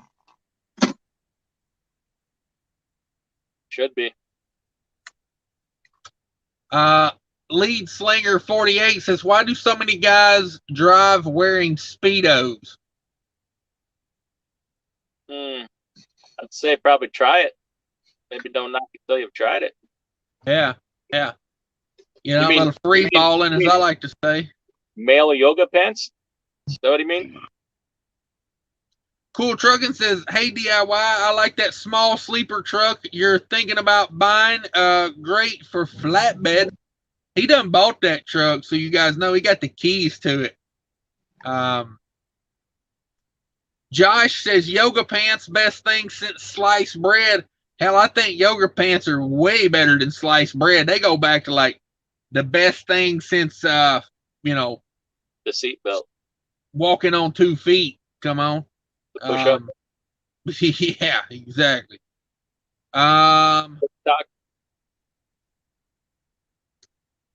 Those Athleticas are like $89 a pair.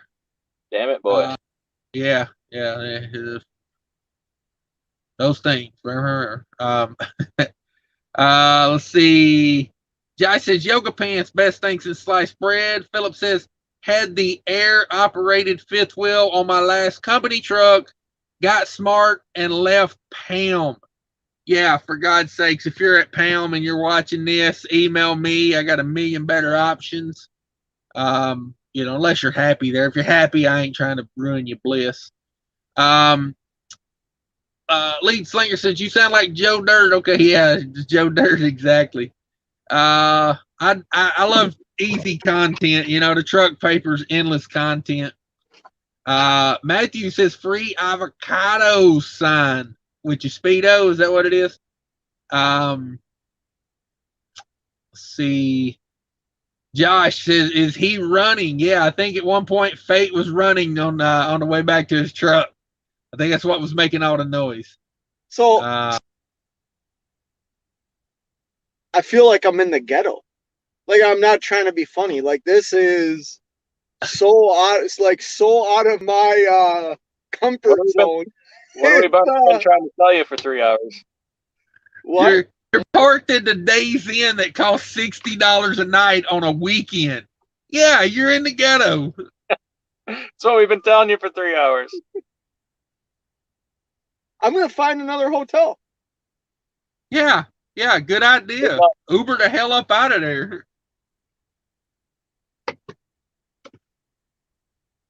Son of a... You good. Yeah, I would just stay there. I'd just stay in the truck. I am staying. I'm not getting out of this thing. It can't be worse than a Flying J parking lot, Can't be worse than Albuquerque.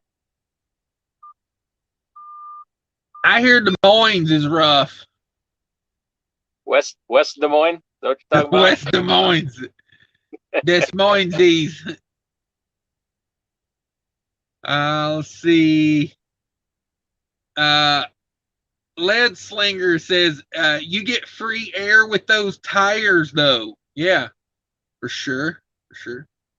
Put it on a Google review. Yeah, you should have took a picture of that roach and put it on the Google reviews. Screen cap your video. Yeah, there you go. Yeah, you can always go back and watch this video. It's probably about the 3.5 hour mark. So like, I understand certain parts of the country, like, that's a normal thing. Like, there's cockroaches and stuff like that, or like weird looking beetles and things. But like, I don't see cockroaches. That's disgusting to me. What I just witnessed in that room. Yeah. They say it's the ones that you don't see that get you. Yeah. That's the ones that crawl in your ear when you're asleep. You ever feel like there's something crawling up the back of your neck? Quiet. The hell's that on your hat?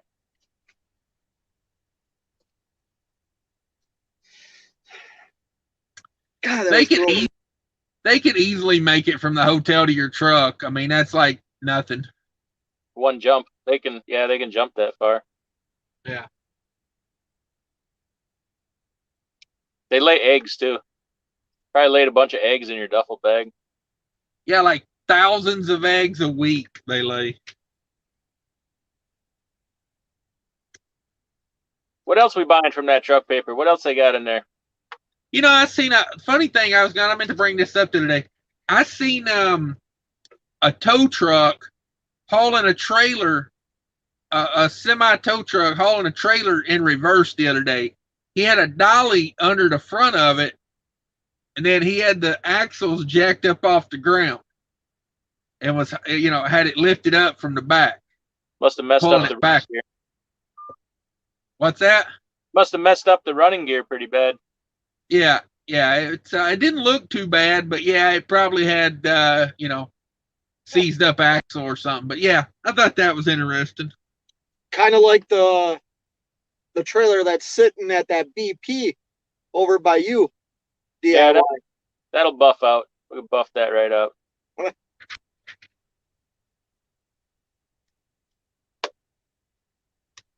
What are you doing, Cash? I'm flipping through the truck paper. He's shopping, man. He's shopping, man. How about a I'm Marmon? Joe Dirt. I'm Joe Dirt over here. Can we get a Marmon? I'm trying to figure out how the posse track on a Plymouth works. Oh, nobody knows. Nobody knows. I'm sure a lot of people don't care, but yeah, that place is this place is disgusting. Don't ever stay here. I don't care that they got truck parking. Don't ever stay here. Unless I was looking to do a drug deal, I wouldn't go to a Days Inn. I mean, they're usually good. The ones that I've stayed at have been good. You're living your life wrong. yeah. It's because I'm too cheap. Like I'm realizing that there comes a point where you don't need to be cheap. There was another hotel that was like a half hour from here that I could have stayed at. And I looked at the prices and thought, oh, no, I don't need to spend that much. I most certainly should have. Cockroach won't hurt you. They're just, they're just They eat those in some cultures. Yeah. And on TV shows. Yeah. Yeah, just take a bite out of one. Trust me, he's more scared of you than you are of him. He didn't seem to. Never mind.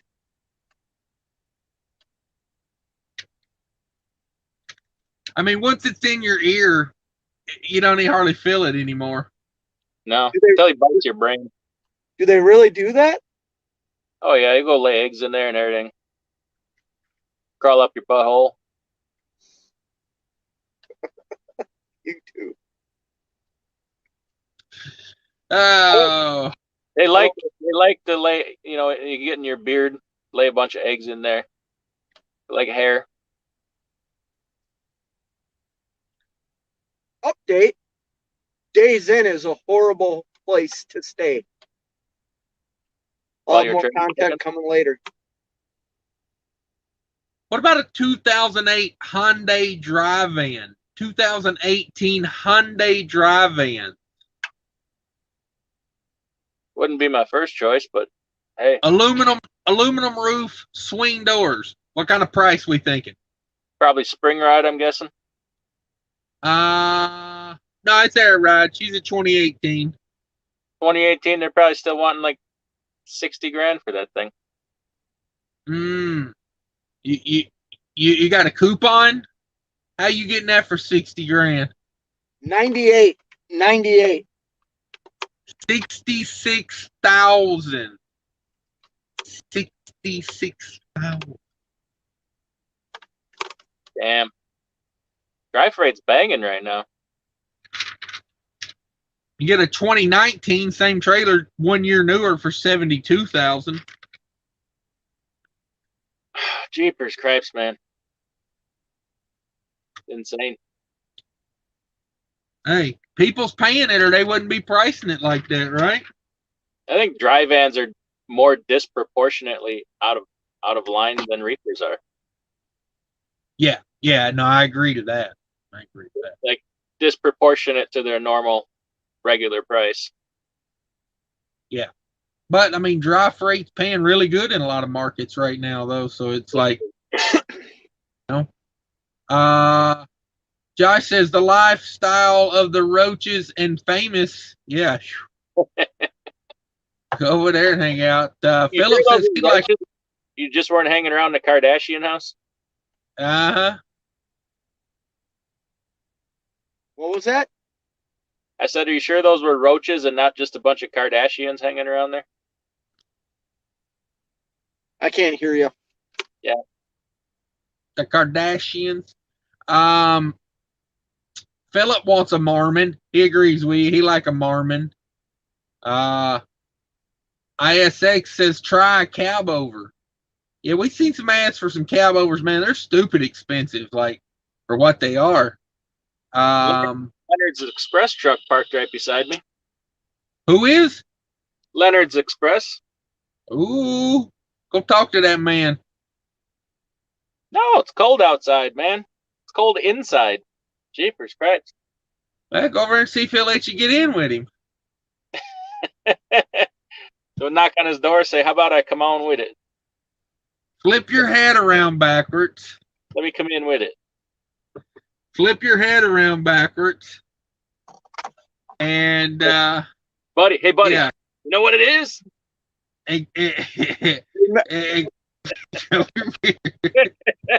You two are so robotic, but you're making fun of me. I'm getting the impression you're making fun of me. You're welcome. No. I was trying to teach DIY how to have game to pick up other truck drivers. Pick up other truck drivers? Yeah. Ain't there an app for that? What's that app? Is there an app for that? Yes, they do. Okay. I'm staying quiet. You want to promote You're your the one that I know that downloaded it, so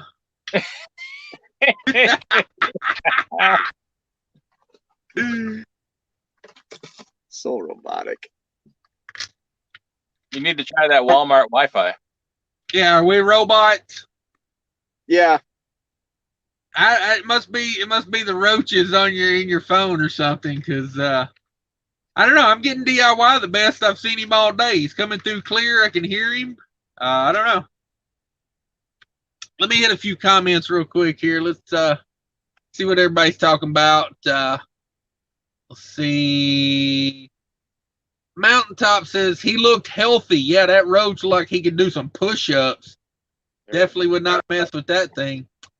DJ says cockroaches and bed bugs. Oh my, yeah. Where there's cockroaches, there's probably bed bugs. Josh says Fate should get a CLC card if staying in hotels. I think I still got my CLC card from when I was doing LTL. Let's see. Matthew says, don't forget that they have wings, Fate. Don't forget they got wings. And fangs. What's that? And fangs. And fangs. They're like a saber-toothed crotch cricket. Oh. Not like one of them normal crotch crickets. Yeah. That's coming from a man. Sounds like he spent a Sunday picking through his own pumpkin patch.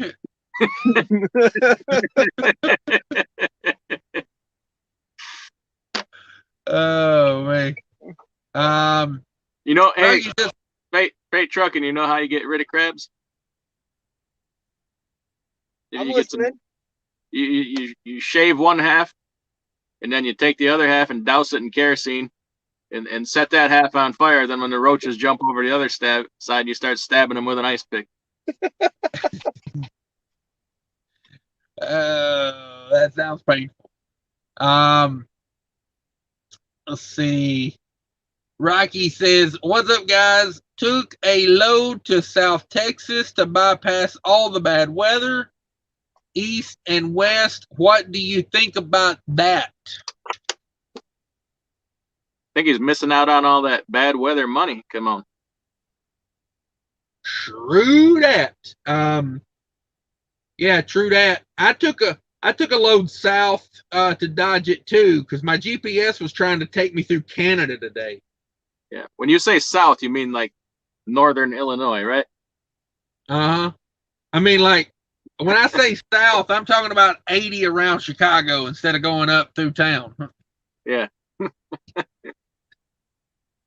But yeah, my Garmin tried to get me to go through Canada today. So watch out for your Garmins, guys. Tibber says, I guess I should sell my trailer I bought 3 months ago with 30 grand, a Wabash trailer, 2013. It's worth $7 million now.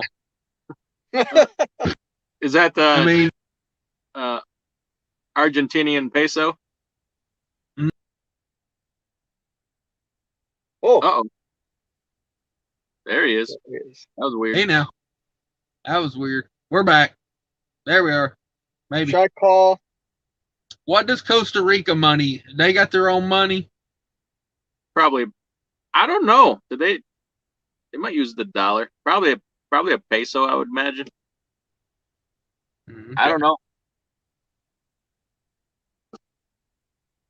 See, Josh says they can cuddle. You go over there and talk to that Leonard guy, you know, you can be warm. Ask him if he needs to cuddle. Not a bad idea. It's starting to snow. Uh-oh. That ain't good. You should have went south. I am. Northern Illinois. That's right. We don't go Should we past call- I-88. Should we call Right. a hotel live on YouTube? What Yeah, do you think call you are, him. SoCal trucker? Call him and say, I'm in room whatever, and say, there's a cockroach down here, and he stole my wallet. Put a switchblade on me and took my wallet. I found a more expensive hotel. I'm gonna call and see if they have rooms. Hit me with that. That's Hey, instead of the cockroach here, you put some Frank's Red Hot on me. Yeah. Ask your next hotel. Do you got cockroaches? Because the one I'm at now's got them, and they are huge. Hold on a sec. Thank you for calling the Hilton Garden. Way to give away your location. Yeah. Let's see. Rocky says, I bought my first trailer last year, and I'm supposed to be buying another one in a couple of weeks. Hard work pays off. Yeah, there you go. Already got one under your belt and getting the second one. Good job. Josh says he had crabs so long they turned into lobsters. Come on with it. Mark Ely's in the house. What's up, Mr. Mark Ely? Says 89 miles to go. I tell you what, Mark, I got you right here under the wing. Right here under the wing. We're gonna talk you right through that last 89 miles. Damn it, boy. Or maybe I'll pass out in a couple of, I don't know. Who knows? I make no guarantees. Rocky says, what's the industry standard for percentage to lease onto a carrier right now? I'm at a 73-27 split. I do Go an ahead, 80, DIY. What do you think? I do an 80-20 split, and by that I mean 80% to me, 20% to the driver, to the truck. I like an 80-50. I prefer an 80-15 split. That's the new deal I got for Fate Trucking. What's that? 80-15? Yeah, we're just gonna reverse the 80-20 split. It's gonna be 80 to me and 20 to you. Oh, it looks like I'm looking for a new company at least on too. I can bring the truck anywhere because I own it Don't worry. outright. We'll have new numbers tomorrow. Don't worry about it. Yeah, my number should be in the mail when I get home. You Find know, a dispatch service. I was talking to a guy via email today about don't get hung up on the percentages. You know, if you're at a place that takes good care of you and they're not ripping you off and, you know, things kind of feel, you know, even a little bit, just deal with what it is. You know, it's like, because he was saying he was at a 74-26, but they do things that, you know, add on, you know, to the percentage. So it's like where I'm at, I pay for reefer fuel. You know, I got a buddy of mine that's at a 75-25. He doesn't pay for reefer fuel. You know, he doesn't pay for, you know, like certain things. So don't get too hung up on the percentage. You know, focus on a place that treats you well. That's what I would focus on, because, you know, you want a long-term proposition. you know. Yeah, and it's the details. You know, if you're at an 80-20 split where you don't hardly have any expenses versus a 75-25 that you got to pay for different things, I mean, it's kind of a wash. So yeah, look for whatever is best for you. Right. That is the key. Let me see here. Where we at?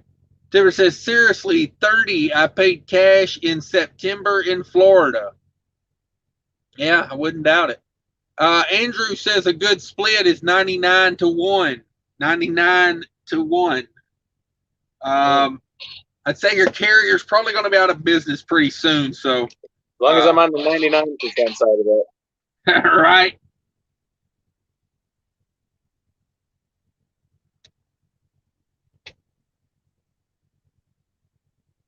Hit him with that beard comb again so he thinks we're making fun of him.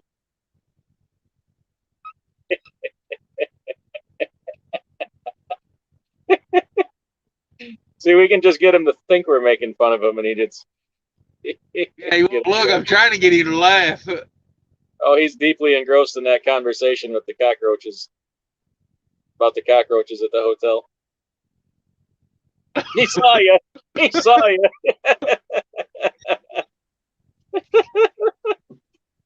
Knock it off. Knock it off. He's back. He's back. You know, I'm trying to find a place to stay, and all of a sudden I look up and I see you making fun of me. You're welcome. So you thought we were making fun of you. Right. Because we were. Well, because I turned the volume down because I didn't want the lady hearing me. All the dick jokes? Yeah. You didn't. So, you didn't, you want to hear something fun? I just said, do you have room for a tractor trailer in your lot? A semi truck? And she goes, well, I really don't know how big a semi is. And I said, the semis you see driving down the road, that's what I'm in. Oh, yeah, we got room, but I don't know if you can make the curbs and stuff. Well, no, that means you don't have room for me to maneuver in your parking lot. Google Map. What I'm doing. Most hotels that have truck parking are not that great. I mean, I'll just be honest with you. Like, you know, the nice Hilton doesn't want you parking your truck there, you know, because, you know, your reefer's going to be running and your truck's going to be running. And, yeah, it's tough. It's tough to find a good hotel with a truck. That truck park app, did you look into it? You might be able to find a secure lot to park your truck, and then you can Uber to the hotel. That's a good idea.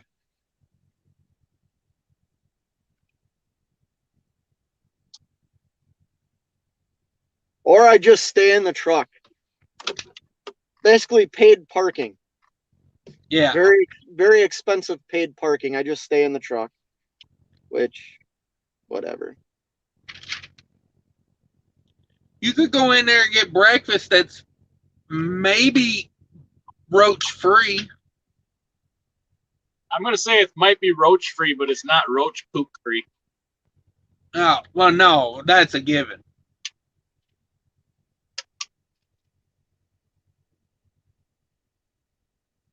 It's damn cold out. You know that? I got like warm socks on. It's still cold. I got my bunk heater running. Why didn't you get your bunk heater on? I just started the truck. Don't you have an APU? Yeah. Well, yeah. Probably loud. Ooh, I got a red light. What do you know about that? They're unloading you. At a 12:03 appointment, they're starting to unload me at 12:08. How do you like that? I was going to call you on the phone when I was getting loaded yesterday. It took them 16 minutes to load me. From the time I bumped the dock, the time I had a green light and was pulling out was 16 minutes. 40 pallets. Damn. That's the potatoes. Yeah. Yeah. They're so fat. That customer. Well, think about the other day when I got stranded in North Dakota, how fast they unloaded me when I got there. And were like happy to see me, you know what I mean? Yeah. That's a good customer. What else you got in that truck paper? I got a proposition here. We should all go in on this. 2005 Kenworth Wrecker. Ooh, that's the business to be in right there. She's a 450 horse, 35-ton wrecker, 10-speed Eaton Fuller, $210,000. Says they can finance you for as low as $4,600 a month. Is that all? That's it. Almost $5,000. Damn. That's like one tow bill. Yeah, but that wrecker is what, 17 years old? She got some time on her. The insurance is what gets you with that, the liability. Yeah. Plus, you gotta have some experience, know what the hell you're doing. You're gonna break a lot of yourself, kill a lot of people. Yeah. Let's see. Shannon Thomas Trucking says, I got a 68-32 split lease with free trailer, full maintenance covered on the trailer. Good deal. Although I have that on the 80-20 split. So yeah, I was fixing to say DIY's get the 80-20 split with a free trailer. But what did you say? She grossed $500,000 last year? I feel like you could you could tweak that deal a little bit, DIY. Yeah, I'm gonna have to.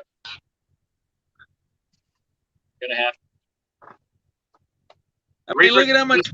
Honestly, with the price of trailers, like, you know, if I got to start paying that much for trailers, it's just the math isn't going to work anymore. Yeah, the key is to the percentages. Find what makes you happy is the main thing. Yeah. Let's tear through a few comments here. Kitty Cat says, laughing with you, not at you. Yeah, there you go.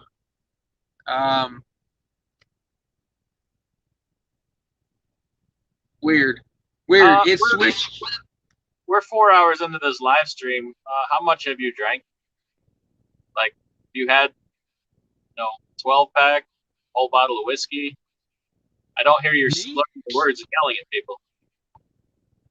Me? Yeah. Oh, I'm. You are the host. Yeah. I'm a different type of host over here. They say you're the host with the most. Yeah. Word gets around, you know what I'm saying?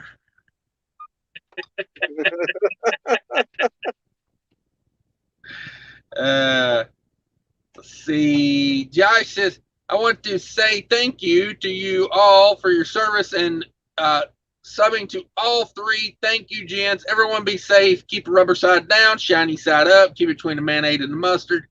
Mayonnaise and mustard. Good night. All right, Josh. Good night. We'll see you later. East Texas. Yeah. Hit him with it. Hit him with it, Fate.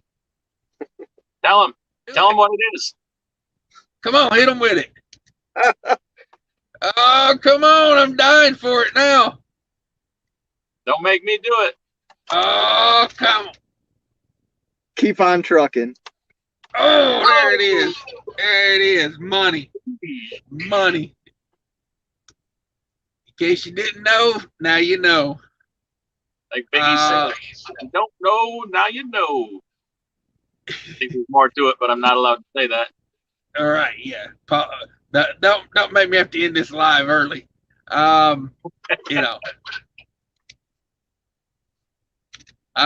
East Texas Trigger says, geez, you guys are still alive. Yeah, we're all still alive. We're like cockroaches. Nothing could kill us. We're like cockroaches living in freight truck and sleeper. In the hood of his hoodie. When he flips it up, they're going to come out like 100 of them. God.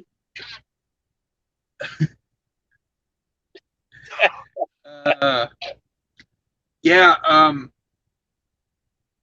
I pulled a box off a shelf one time, and it had a rat's nest in it, Oh, and so baby rats rained down on me. Nice. Yeah, classic. It was classic. Let's see. Rocky says, I'm at Booker Transportation and been really happy, but just been seeing people getting 80/20. You know, if you're at 73/27, I mean, I don't know. Like, if you're happy, Percentage of percentage of what? Like, he might be having higher pay and freight. So, it's like some people, 90/10, 80/20. Well, 10 of what? 20 of what? 80 of Right. what? It's not all the same. One might be van, one might be reefer too. I mean, it's the devil's in the details. People get too hung Yep. up on the numbers. right. well, numbers are everything. Numbers don't lie. Oh, that's Bro, hashtag facts. that's science. Science. That's math. Oh, man. East Texas Dragon says, I'm off to do another Rocky Mountain run. Tried to upload another video, but InShot said it was too long. Oh, that's what she said. Get it in where it fit in. Yeah, I always say, get that upgraded premium InShot. It's a good way to go. East Texas Dragon says, Cash, what app do you use to record your phone screen for Craigslist job search videos? Let's see. I haven't had good luck with giving people advice. They kind of just take it and run with it. I think it's called X Record or something like that. I don't know. This phone's locked up. I'm trying. There it goes. I think that's what it's called. I don't know if I got it on this phone or not. Yeah. X Recorder. That one right there. X Recorder. Oh. That was my OnlyFans account I was logged into there. Hey, while you got that phone out, could you show us some pay stubs? Could I convince you to put it on the glass? I don't have pay stubs on this phone. My pay stubs come in via a little box at my at the terminal.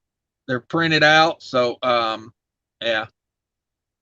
I got tons of them back there, but I don't know. The way I look at it is, if people don't trust me, then I don't.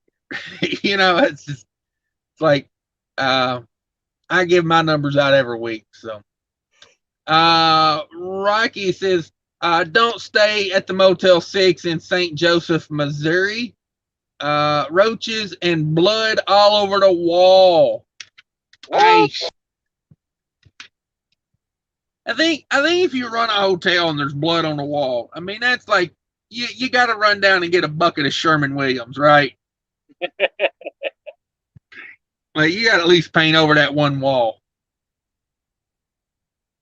Not if it's like poltergeist and the wall itself is actually bleeding. Now that you don't mess with. It is St. Joseph, Missouri, after all. Yeah, that's money. You don't mess with that. You sell tickets for that if the wall's bleeding. Let's see. Rocky says he tried to save a couple bucks and ended up very stressed. It cost to be the boss. Yeah. I mean, when there's blood on the wall, I recommend you take the loss and you go somewhere else.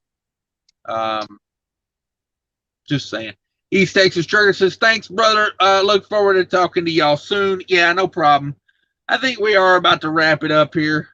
I think we've all yawned at this point, so it's about over with.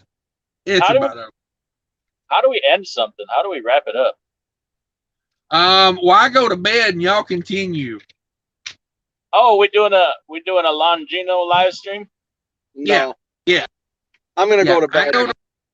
I go to bed. You guys carry the load. Well, I only wish we had a catchphrase to wrap it all up. Here, let me try one. I got nothing. It's harder than it looks, guys. All right. Well, if only I could find something. If I could just think of something. Let's go driving. You know what to do. Go driving. Does that work? Is that any good? I'm thinking right now. Give me a second. I'm thinking. You got anything? How about this? Stay safe. And until next time, you know what it is. What is it? Tell me. Keep on trucking. Oh! Hey! Twice he hit it with us. Take care of each other, everybody. Thanks for watching. Bye.